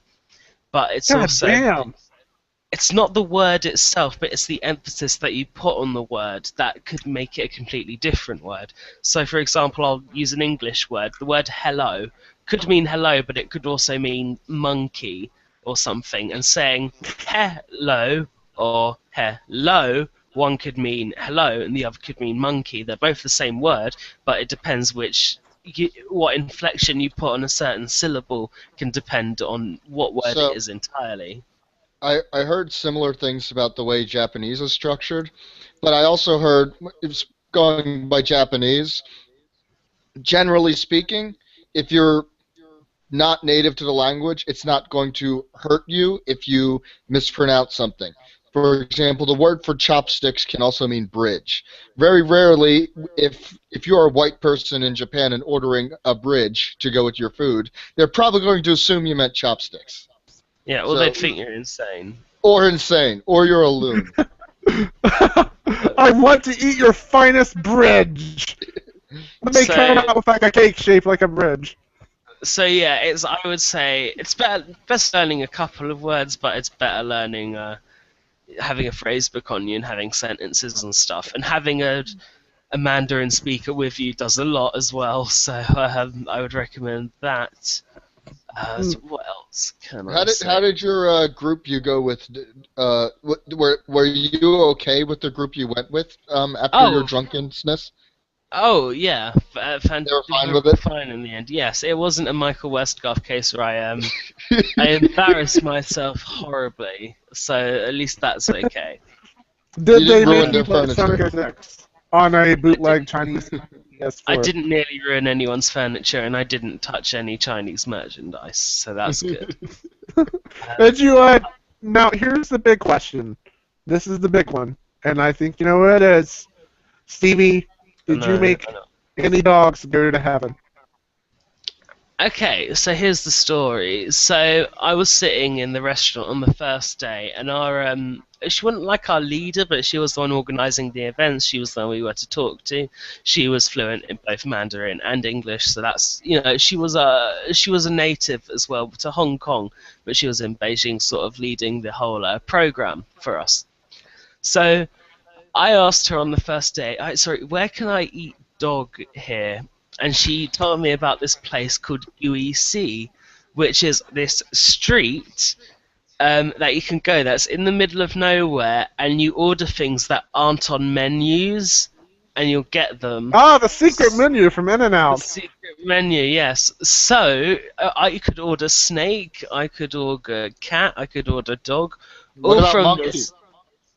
I don't know, but if I probably said it on UEC, maybe. But it's like this really weird street that just does just like bizarre foods and that, and I really wanted to go. But I needed someone to come with me, obviously. I didn't want to be stranded in Beijing on my own at any point. So you need, at least a little bit of a group. I was the only one who wanted to go and eat dog.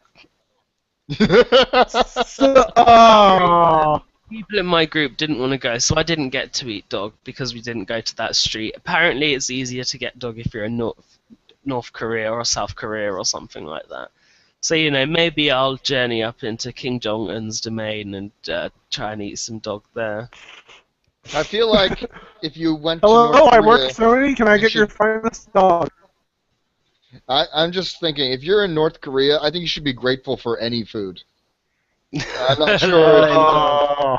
I'm not sure if getting dog is number one on your priority list. It should just be, I would like food. No, it should be getting out. Yeah, pretty much. Mr. Unsa, can I have some porridge? Mr. Unsa, I've been ever so starving for the last quarter century because of your father. Please, sir, can you just give me a whiff of bread, sir? Now, it's been said that Kim Jong-il had a huge love of Western culture. And I'm wondering, if you did that to Kim Jong-il, if he would get that it was a reference or not. Probably, because he loved it. He's insane, the amount of stuff that he did. He kidnapped an American Best friends with filmmaker. Dennis Rodman, that's something. He kidnapped an American filmmaker and got him to make a film for him that only he saw. I would like to imagine that there was that Kim Jong-un loves Mountain Dew. Yeah, probably. That would just be my favorite fact. I would hope that he liked Fentiman's botanically brewed Curiosity Cola. Which, by the way, Tom, what do you think of it? I was going to do a written review for Sega Addicts before I decided that's a bad idea. Don't do that. What did you think of it? It's great, isn't it? It was excellent. It was not an everyday soda. It's not like something I'm going to reach for every time I want a soda. Because it's expensive here. But it's definitely it's every time I go to 30th Street Station now, that's going to be one of my things I do when I'm there, is get a Fentiman's. It's now every time. I told you guys, it's lovely. It is the best part of going to 30th Street Station. Not necessarily picking up my friends. That's just a bonus. I go there for the Fentiman's. Go there for Fentiman's botanically brewed Curiosity Cola, of course. So yeah, China. Brett, any other questions about? Oh no, well, I was talking about food, so I will say what I did eat. I ate duck blood soup was something that I had. Which have you ever heard of black pudding? No. Mm-mm. Black pudding is an English dish. It's a Scottish dish, which is I think it's pig's blood fried or something like that. So it tasted a lot like black pudding, but it was just really, really quite spicy. But you know, duck blood soup is obviously the blood of a duck in a soup. So I had that. I had octopus, like little mini ones they had, and I just ate them sort of whole. They were Oh, horrible. Takayuki. Oh god, you look like you're having flashbacks, Tom. I remember when you told me about this, and I actually got nausea from just hearing you describe it. Yeah, it wasn't just like an octopus ring or tentacle or something. It was like this little tiny one, which had, I think it was like a squid or something. You know what? That's better that you say it was a tiny one. I was thinking big octopus. No, it was that like a you little like- tiny Like one taking chunks out of. that had tentacles and like eyes and stuff, and you're supposed to like eat the whole thing at once. Just swallow it whole? No, yeah, chew it or something like that. I didn't like them. It just tasted like fishy jelly, so it was kind of not that good. But it came in this thing called a hot pot, which was very nice. Which is you order like a soup or a sauce kind of thing that they put on your table, and it comes in like a Bunsen burner, and they light it. And they have like this big ring in the middle to like give dishes to each other and that. And they have a rack of raw food that you can raw vegetables that you can put on your the ring in the center of the table, and you can order some meat from the waiter. And what they'll do is they'll put it all there, and you're supposed to you wait for it to boil, and then you're supposed to cook everything that you've got into that. So put the raw vegetables on that, put the meat that you get into that. So you're sort of cooking your meal as you're having it, and everything you're adding to the thing obviously like gives it flavor and that as well. So it's a really, really interesting way to have a meal. It was quite interesting. I feel like that could be a way to troll people you're eating with as well. Yeah, toss the How octopus in. Yeah, do that. Yeah. Well, I had the octopus willingly, and I don't know if I swallowed it or not. I was just too grossed out. I ate it. I was proud I ate it, but it just wasn't very nice. What else did I have? Oh, I had in I'll say chips, but they had a brand of chips. You know, Lay's. Over here in England, Yes. they're called Walkers, but you have Lay's. Yeah, they had Lay's cucumber flavour. Oh, those aren't bad. I've had like the No, pickle they are flavors. bad, Brett. They are. They're quite awful. Don't fight me on this.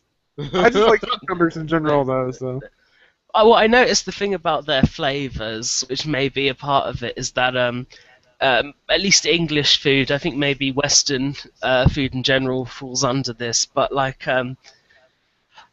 we like flavours that are sort of just one thing that you taste. And maybe a complex one thing, but it's just one sort of flavour going on at once. The Chinese like multiple different kinds of flavours going on at once, and then like after flavours, pardon me, and stuff like that. So you could like some part of a Chinese dish and not the other parts. It's very complex, the flavours going on in your mouth. Have you got anything else? Anything that's been on your mind? I have a question for you in general. This isn't about China. Okay. But actually, Brett, do you have a thing about China that you wanted to ask? yeah, I'm actually curious about how the internet is over there, because you mentioned on the RadioSEGA and before that as well that things were censored a bit. I'm curious about what you did have access to, how it works. Horrifically. First of all, I had to go on ask.com, which is the worst thing in the world. It's a terrible search engine. I had no idea it was still around. Exactly, yeah. I did it because they didn't have Bing. Bing was blocked. Hashtag babying. Imagine being in a world where not only Google is blocked, but also Bing. And to be fair, if they're trying to censor things, Bing is the go-to porn search engine. It really is. And they do ban porn, yeah.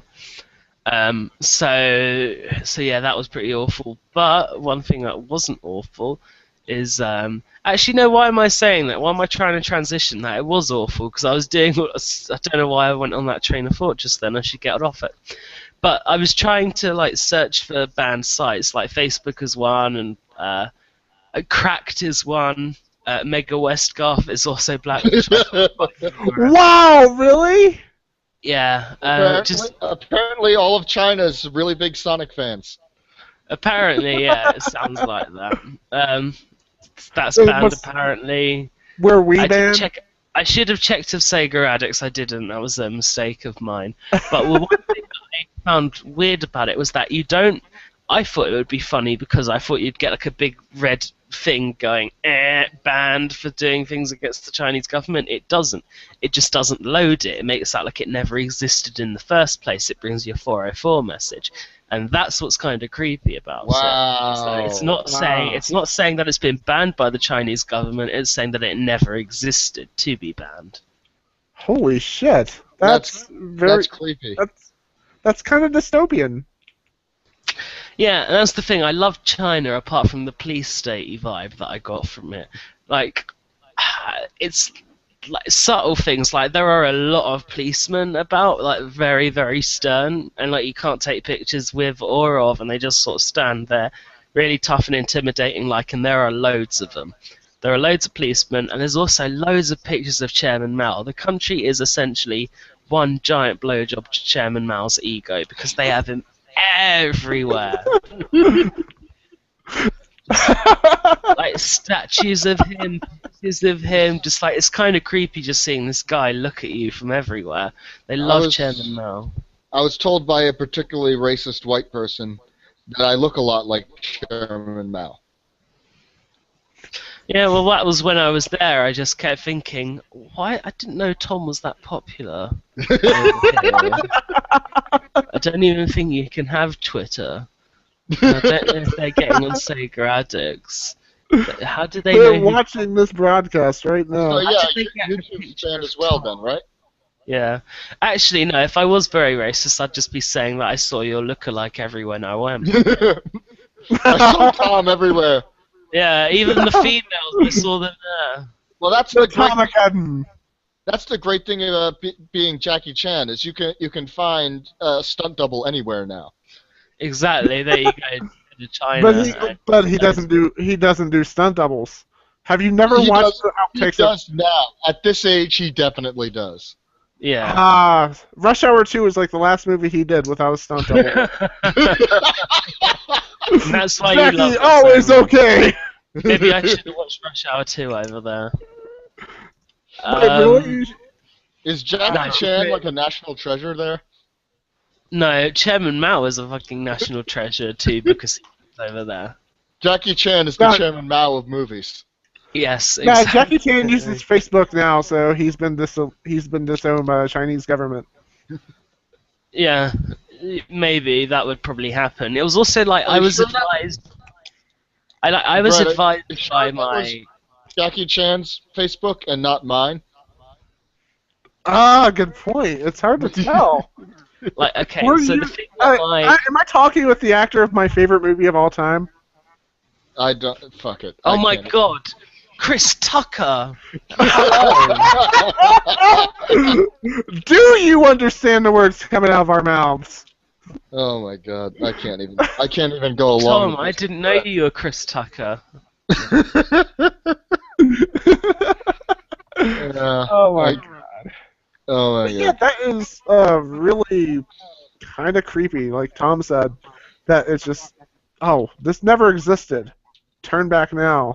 We're watching you. Yeah. You probably set off an alarm somewhere that you were even trying. Yeah, well, there was a slight concern when I was like talking to people on Skype. Well, wasn't talking, but I was IMing them on Skype, and yeah, they told us that we probably shouldn't say anything bad about the Chinese government when we're writing an email or when we're on Skype or something. So that was a little bit creepy. Just knowing that was a thing to keep aware of was kind of weird. You can be a drunken asshole in the streets, but don't say anything bad about the government. Exactly. You can run about in the street shouting, "Fuck bitches, get money," and run over someone potentially, but if you you can say literally something fuck bitches for money in the streets, not just do it. pretty much, yeah, no one would really care, I think. But as long as you don't say anything about the Chinese government, you're gold. I want to go to Hong Kong. Chairman Mao wasn't that great. Oh, arrest his motherfucking ass! That is the Chinese government calling me right now. They want to know what you just said. Yeah, exactly. They wanna. They're gonna go, you fucking dickhead! You left this country with bad opinions about China. But I didn't, because I love China, and China was amazing. You love China, you just never want to live there. Yeah, probably. That's the unfortunate thing. That's the unfortunate aspect. I'd love to go again, though. Probably not Beijing, just because China's so huge that I'd want to visit different parts of it. And my cousin does live in another part of China. I'm going to have to see if I can visit him one day. I'd love to go to Shanghai. Beijing looks amazing at night as well. The buildings all light up. It's like being in a non-seedy Las Vegas. Stevie, did you get any pictures of this? Because I have a immense love for cityscapes at night. I would love to see this if you got any pictures. I have a few, but they're not too great looking on my camera. For some reason, it just doesn't really take good night pictures. But I think I can find some that my other friends did. But yeah, it's just cool. Like standing from the hotel and looking out at night through the window. It's just amazing. It's mind blowing. Beijing has some awesome views, and again, like I was saying with the Great Wall, as higher as you went up, it just got more amazing because you just went over mountains completely, and you just saw everything below. It was immense.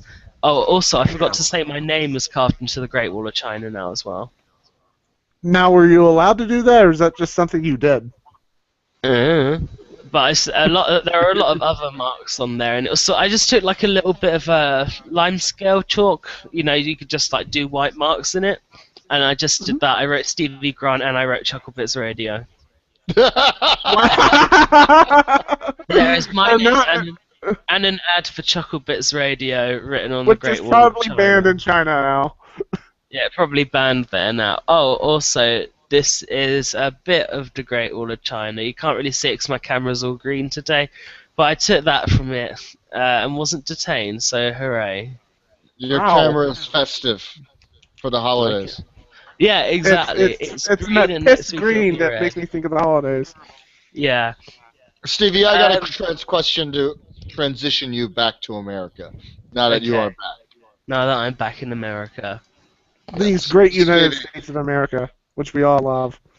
What are Yorkshire puddings like? Because I want to try it, and I can't find a place with it. How hard should I be looking for Yorkshire puddings? Yorkshire puddings? Oh, they're nice. Have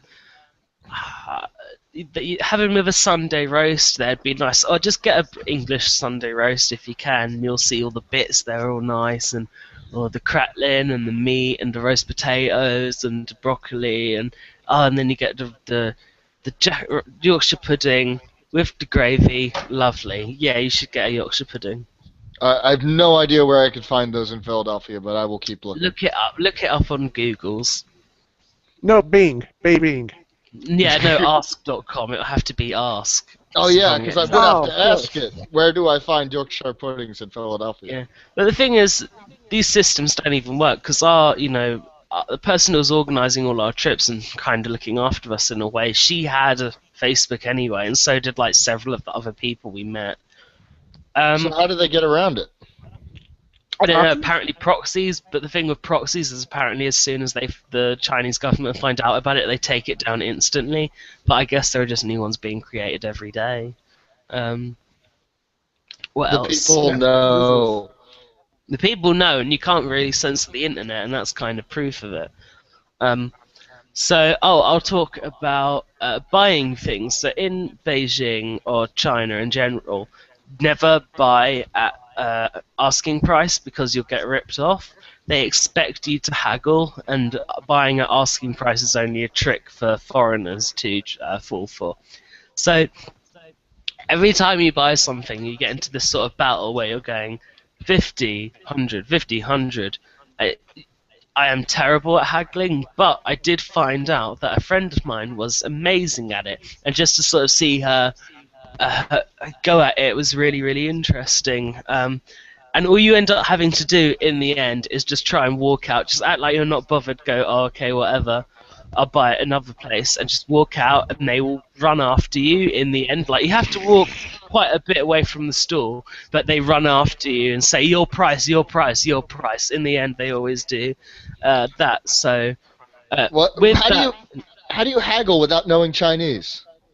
They have a calculator. And they know English, all of them anyway, this people in the store, but they have a calculator, they show it to you, and you put the number that you want. And then they go, no, that's a joke price, which they will inevitably do, and then you just keep hammering away, and it won't be a joke price anymore, it'll be the thing that you pay. But for example, about how haggling works,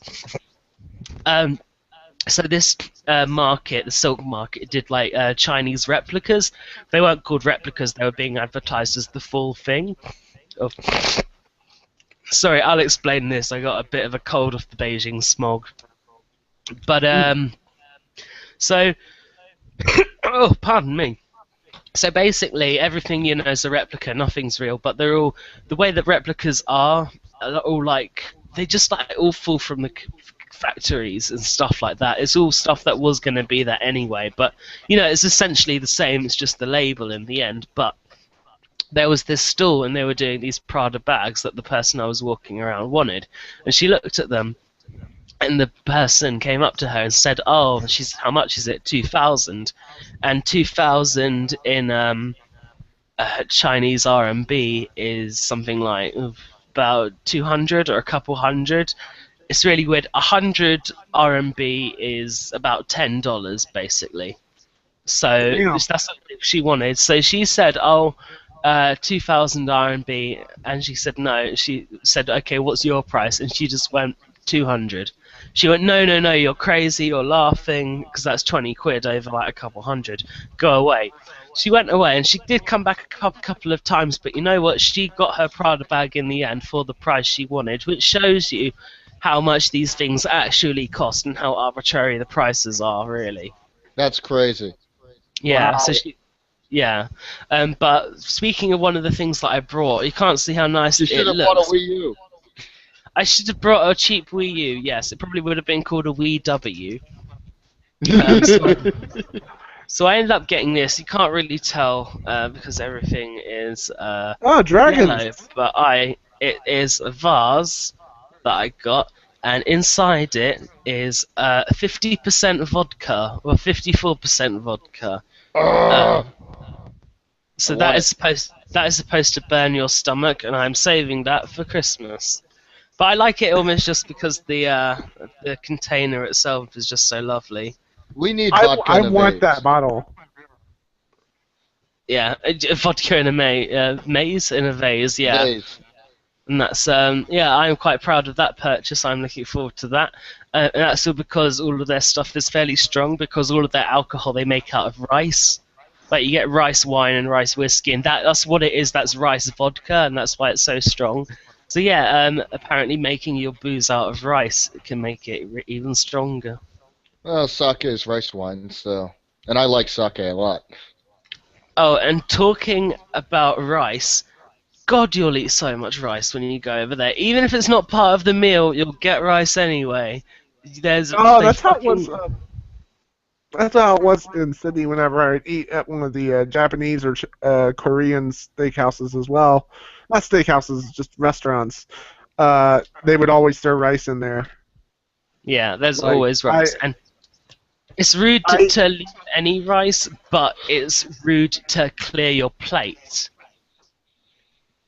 So it's Really? unlucky. It's unlucky to leave any rice. But the thing about your main meal is, if you finish it, they'll see it like as you're thinking they're stingy, or oh, you didn't give me enough. So they'll just throw you more food instantly on your plate, thinking that you're still hungry because you ate everything. Is how they see it. So when you finish a meal, you even in a restaurant or something, you have to leave a little bit to show that you're not full. No, that you're not hungry anymore. Do they charge more for the extra helpings, or? No, I'm not too sure. No. Ah, gotcha. You can, yeah. They eat like the Spanish, I would say, is that they order everyone orders one thing and it's all sort of put in the middle and everyone like shares from each other, kind of. And you'd be surprised at what Chinese foods aren't really Chinese, like sweet and sour and prawn crackers are a Western invention because someone asked for them and they were laughed at pretty much. It's the same with General Tso's chicken, because I love that, and I thought it was like pure Chinese, and then no, it was invented by a soul food chef in New York in the 1970s. Yeah, exactly. It's Western Chinese. So what else? What else would you like to know? I think I've run out of questions. I'm just glad you had a good time. You seem like you really enjoyed it. It was fantastic. One of the best holidays I've ever had. There is one story that I'm not going to tell here. I'm going to wait till Chucklebits to tell it. But it involves me getting lost in the Summer Palace, which is a palace garden that is 720 acres big. And I was lost in there on my own and found my way out in the end. So look out for that on Chucklebits, because that's definitely a sort of a scary and frustrating story as it happened, but kind of interesting when I look back on it. That'll be pretty cool. I'm excited for the next Chucklebits. I can't wait. There's a lot. Wait, you weren't excited already? What the hell? Yeah, come on, man. Yeah. The thing is, like, there's so much to say that I'm kind of like lost. I could speak for. We've been speaking for a bit. But like, there's so much to say that I could go on for ages without stopping myself, so I need to try and restrict it. Because it was amazing. We went to the Temple of Heaven, which was quite cool. I stood in... by the way, guys, I am totes getting into heaven when you guys aren't, because I stood on a thing and I said some stuff, and apparently that means I'm going to heaven now. But they have this giant platform, and it has these 4 rings, and in the middle of it is like a little platform that you can stand on, like a little globe almost. And apparently the rings symbolize like the 4 levels of heaven, and the thing in the center, you could stand on it and speak to God, apparently, and if you did, he would let you go into heaven. So I did that, and I spoke to God. And the thing about that spot is that for whatever reason, when they were making it, the geometry of it, or for something, whenever you speak in that spot, there's a slight echo, which I think is why they thought that it was you talking to the big God up there. Now, what did you say to God? I said, fuck bitches, get money. Really? God, yeah. Fuck you, Chinese ancient people. I'm gonna say that.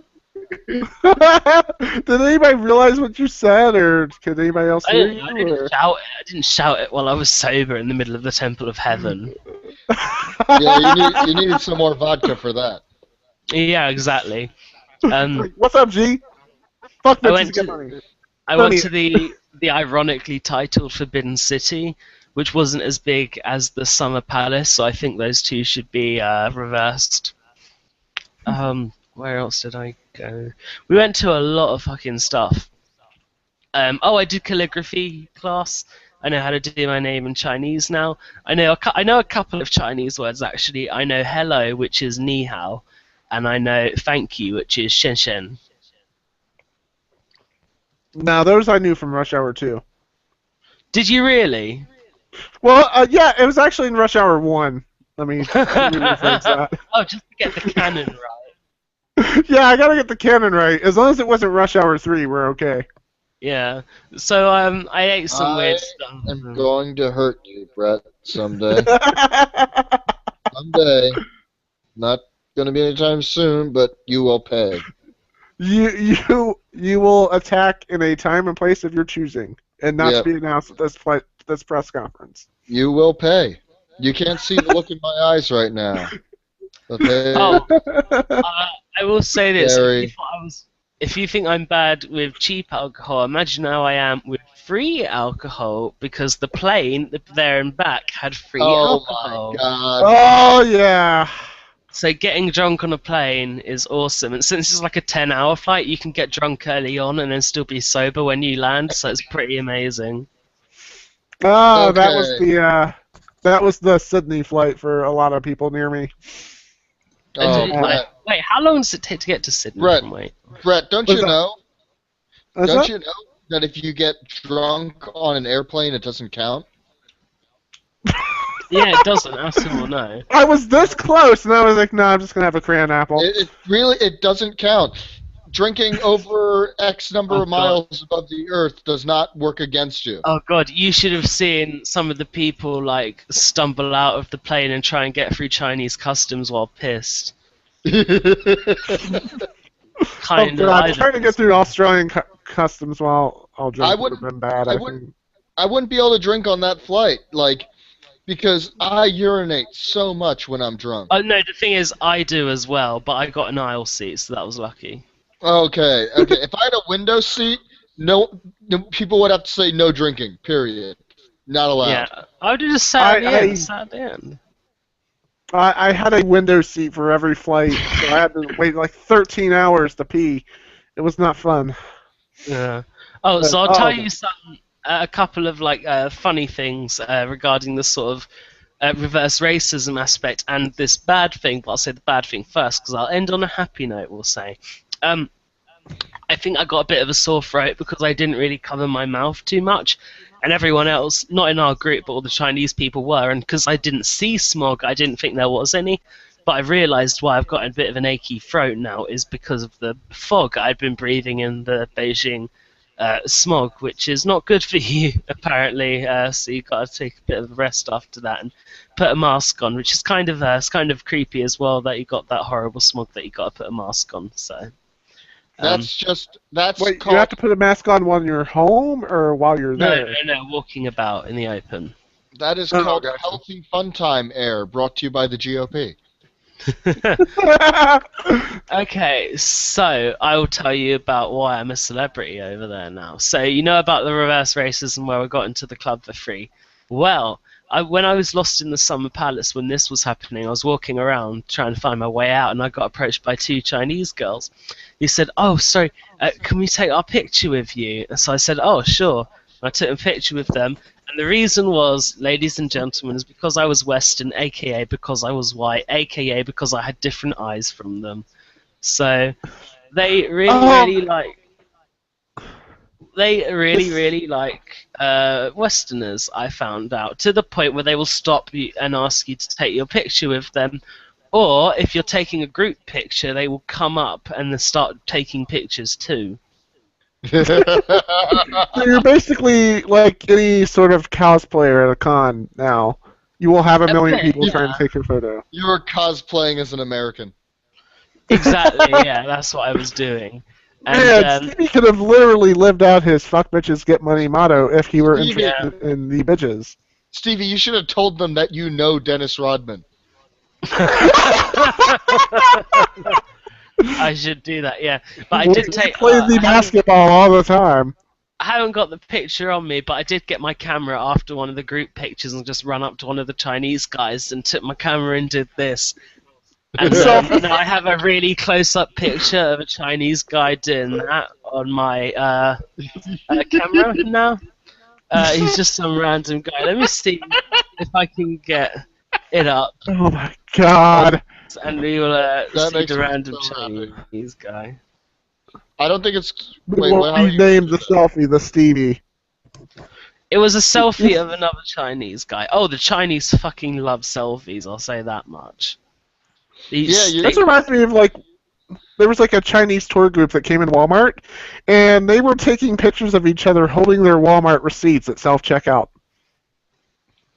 Oh my god, I should start doing this and pretending to be foreign. Yeah, do that, Tom. You can easily get away with it, that's the thing. I should go to Walmart, buy a can of tuna, and then take a selfie with it at the checkout. Okay, I got it. This is the random Chinese guy that I got a shot with. Alright. Wait.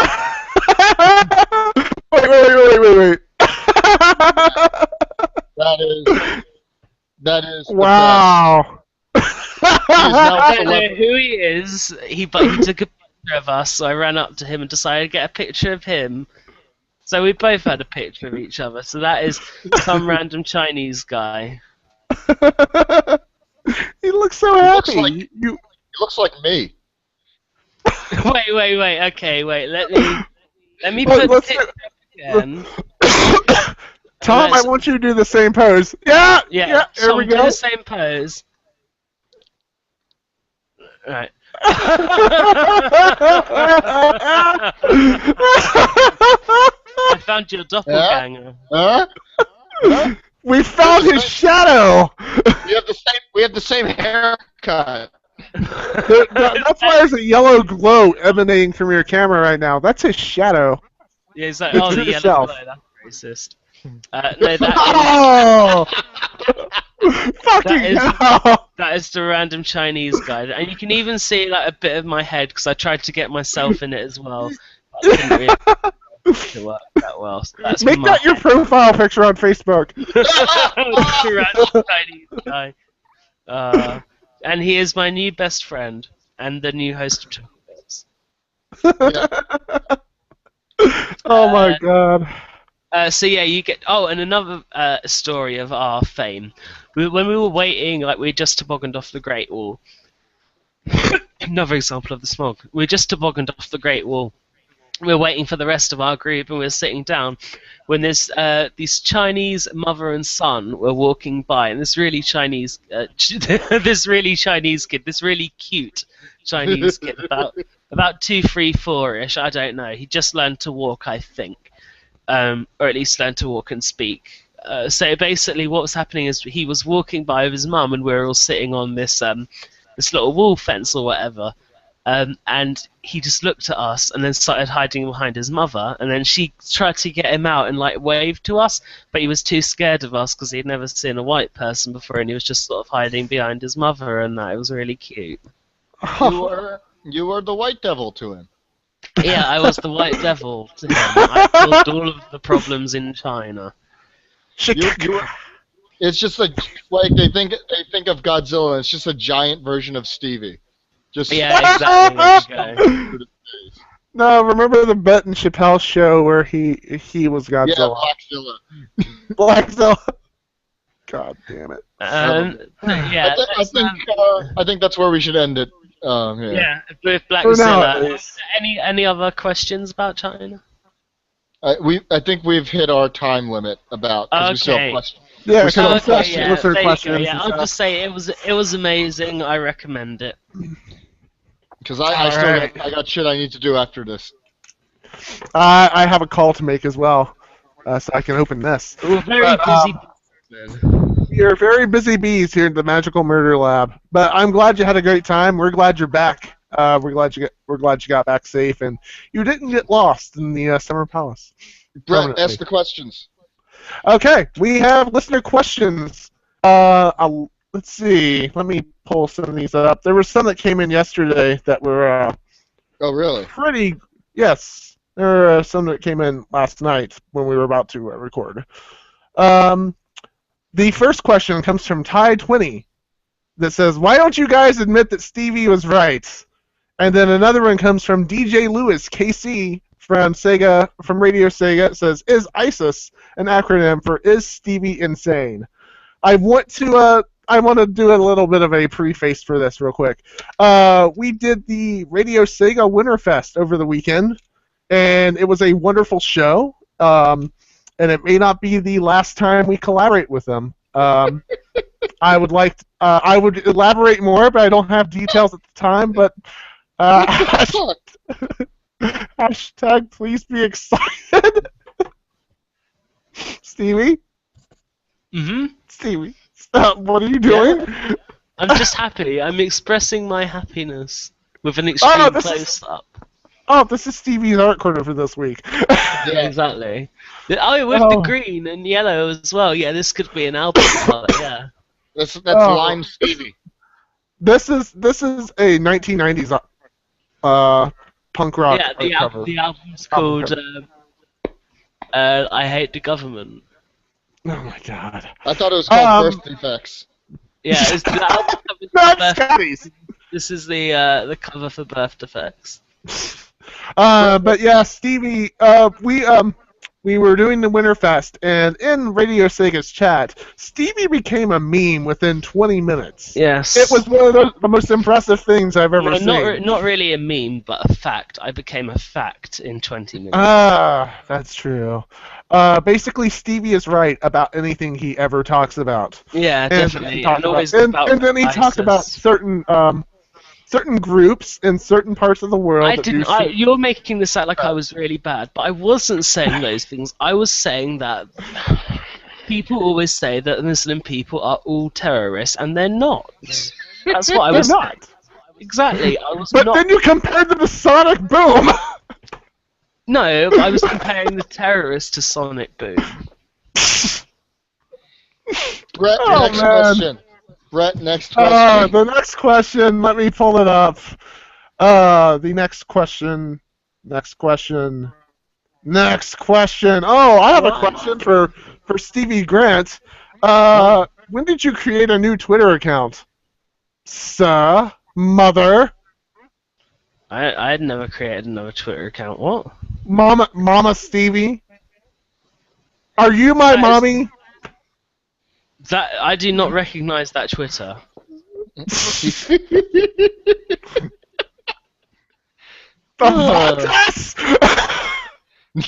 Next question. Wait, sorry. Did someone make a Twitter for me? Somebody made a Twitter for my mom. And it's Brett's mummy, which makes me think it's you. Right, okay, I see what's going on. And it's fucking hilarious. I thought someone had made a thing called Stevie's mummy, but what's Brett's mummy up to then? What does she say? She says she's so proud of me in my radio program. What station is it on? I went to tell my friends to listen to it. And then she asks, when can I come on your show again? I can replace that young ragamuffin Scotty. I'll be Brett's Mofo Show. I swear. I don't know who it was. Whoever it was, it must be Tom. You're awesome, and you've made my day. Tom, is it the fact that Stevie? Is it really not you? No, it's not you. Oh my God! I didn't even know. Who is it? That's why I was so confused just now. Shiggity! Oh my God, it's Shiggy. That's gotta be Shig. That's gotta be Shig. It has to be Shig. It has to be the Shig. Or Tom. It isn't Tom, I don't think. It's not me. I do not have the time in my day to make another Twitter account. Honestly, this has to be Shiggity. Shiggity, admit your guilt, and then make me laugh some more. Yeah. All right, so we have more questions. Another one from Ty20. Serious one. How was it getting accustomed to having a recorded podcast being a live broadcast for Winterfest? And I have another question up here from Flocky Show. It says, how hype was doing Winterfest 2014? Was it any different from a regular after hours knowing how many people were tuning in?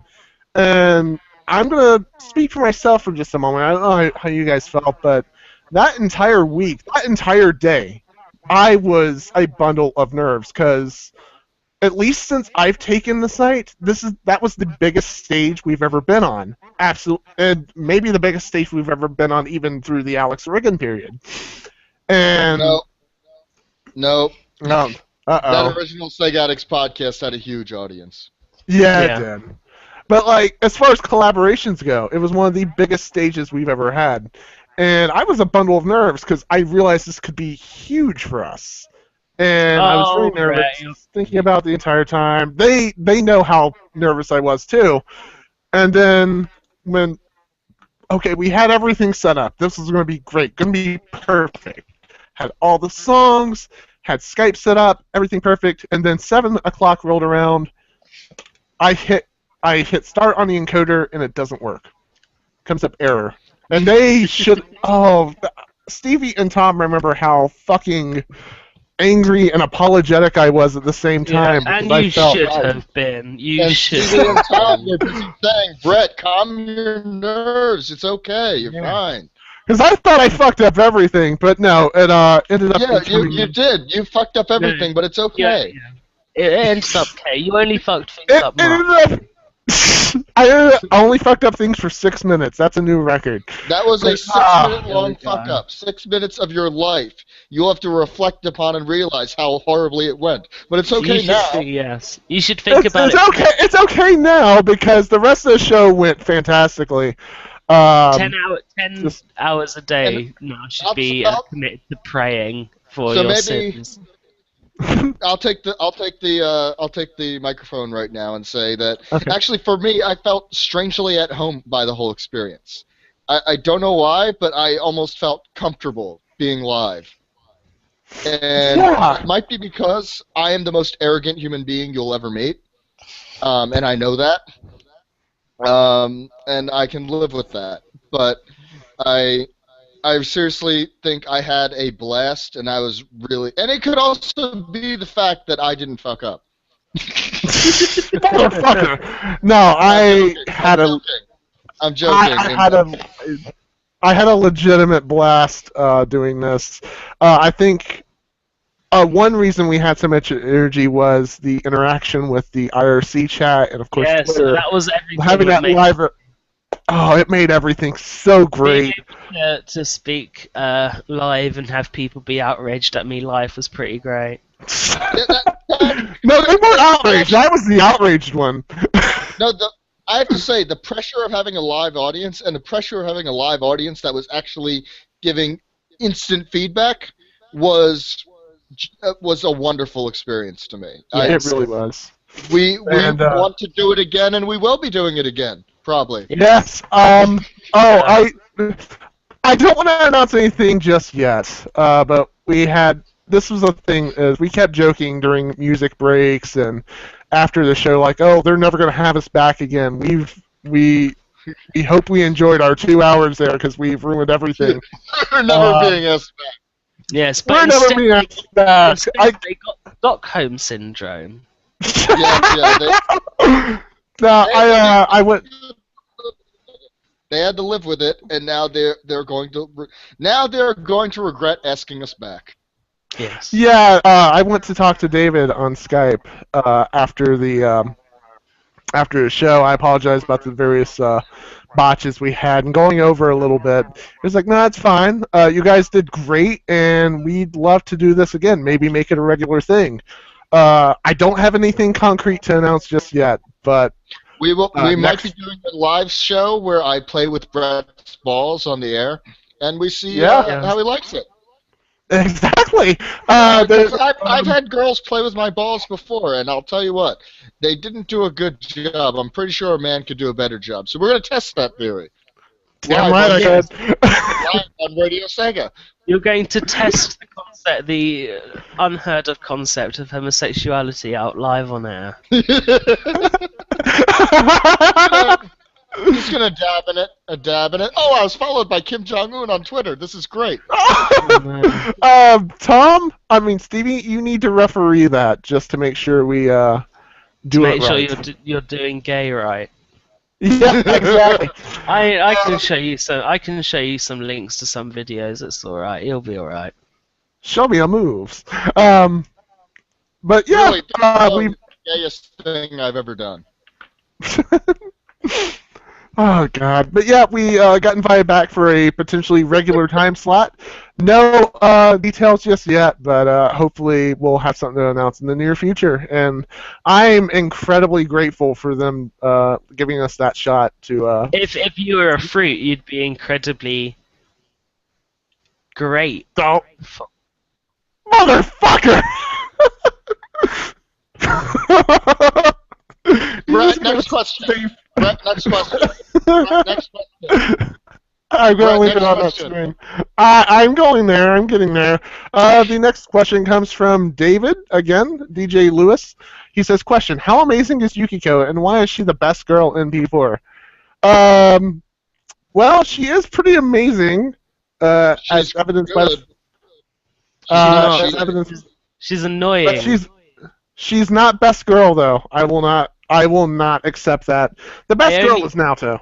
I only became a husband or whatever begrudgingly because she was a good healer, and I thought that might give her perks or whatever. she was not that interesting. I Why does she think those glasses are so funny? They're mildly amusing at best. Oh, Chie, you're so funny. No, I like Yukiko, but she's not best girl. That goes to Naoto. No, Absolutely, that goes to Naoto. Kanji. Kanji, okay, I'll accept that. I will happily accept that. As a related question, Guys, the answer is Chie. that's a weird way to say Naoto.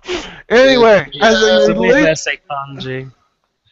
as a related question, Scotty Mo asks, what is Best Girl from, and is it possible for you to record an entire podcast without saying it? Clearly not.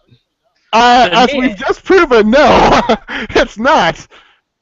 Actually, well, of course it is for you, but as for what it's from, the internet, I heard it while talking about Persona and Kill la Kill, and I just started using it from there. It's like Moe. Just like Moe and all that. Just things that pop up. But, and no, it's absolutely not possible. And then, our good friend Kopke asks, why no Yakuza music during Winterfest? And that's because we were running short on time and I'm an asshole. Yes. And I brought shame to my family because I really wanted to play Goro Majima's theme. And It was I a personal totally insult against you, Kopke. It's a personal insult against everyone who likes good video games, and I sincerely apologize. And that's the last of our listener questions, I believe, unless we got any on Facebook, which we likely don't, but I will check just in case. So how do you feel, Tom, about me finding your twin in China? I am pretty pleased with it overall. I'm honestly surprised you didn't find a whole crowd of twins that you could take a picture of. I have made an army of Toms. You could tell I've grown up around white people. Like when I went to a class trip to Chinatown in I think middle school. Did you just go there and shout, "I'm home"? Well, I pointed out the window and yelled to all my friends, "Guys, don't worry, they're not all sleepwalking."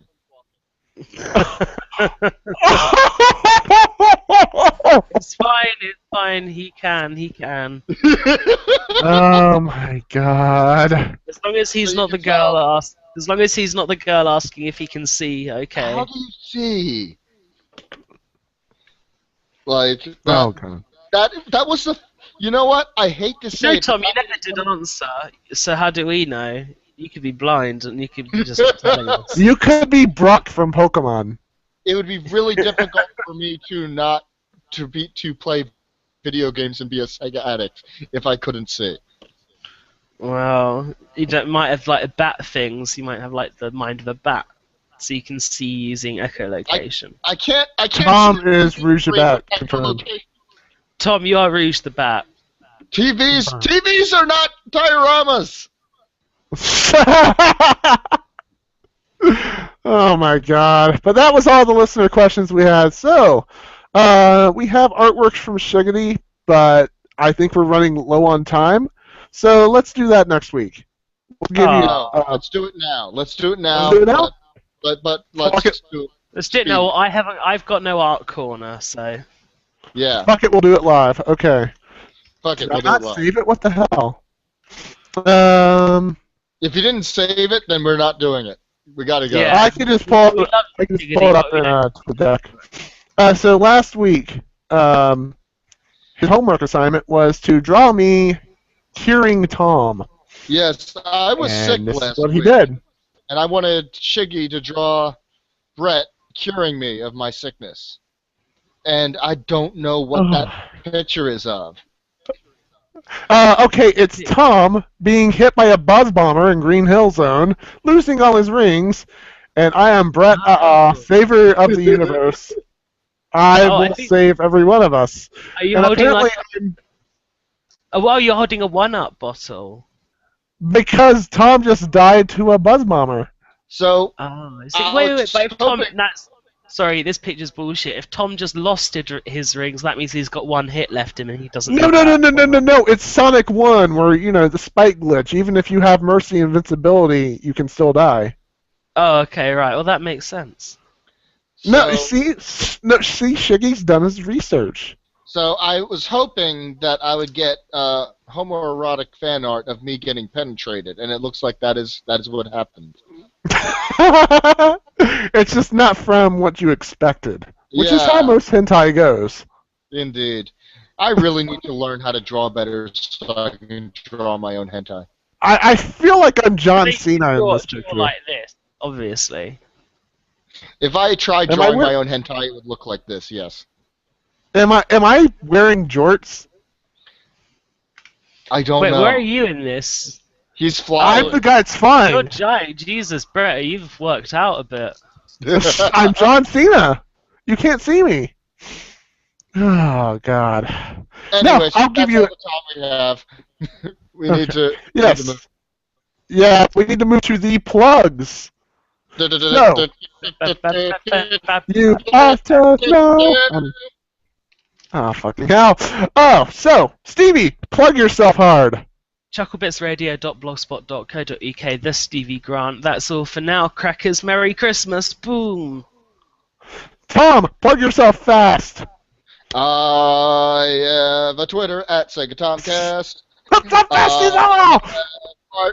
Avantus.deviantart.com. Awesome. And I am Rainmaker Agito on Twitter, Cyvenger on Steam and PSN, and of course Sega-Addicts.com. Our streams are taking the next couple weeks off, but also twitch.tv/Sega Addicts. Follow us there. The next time we see you, Christmas would have happened, so Merry Christmas. Yes, Happy Christmas to everybody, or whatever you celebrate. Happy whatever that is as well. Merry Christmas, cunt. This isn't America, Stevie. We can ditch the America joke now. Oh, God. But, yes, that's about all the time we have. Thank you for listening, and we will see you guys next time. Peace, Happy Christmas, all those wonderful things. And I have music for Stevie. It's very fitting.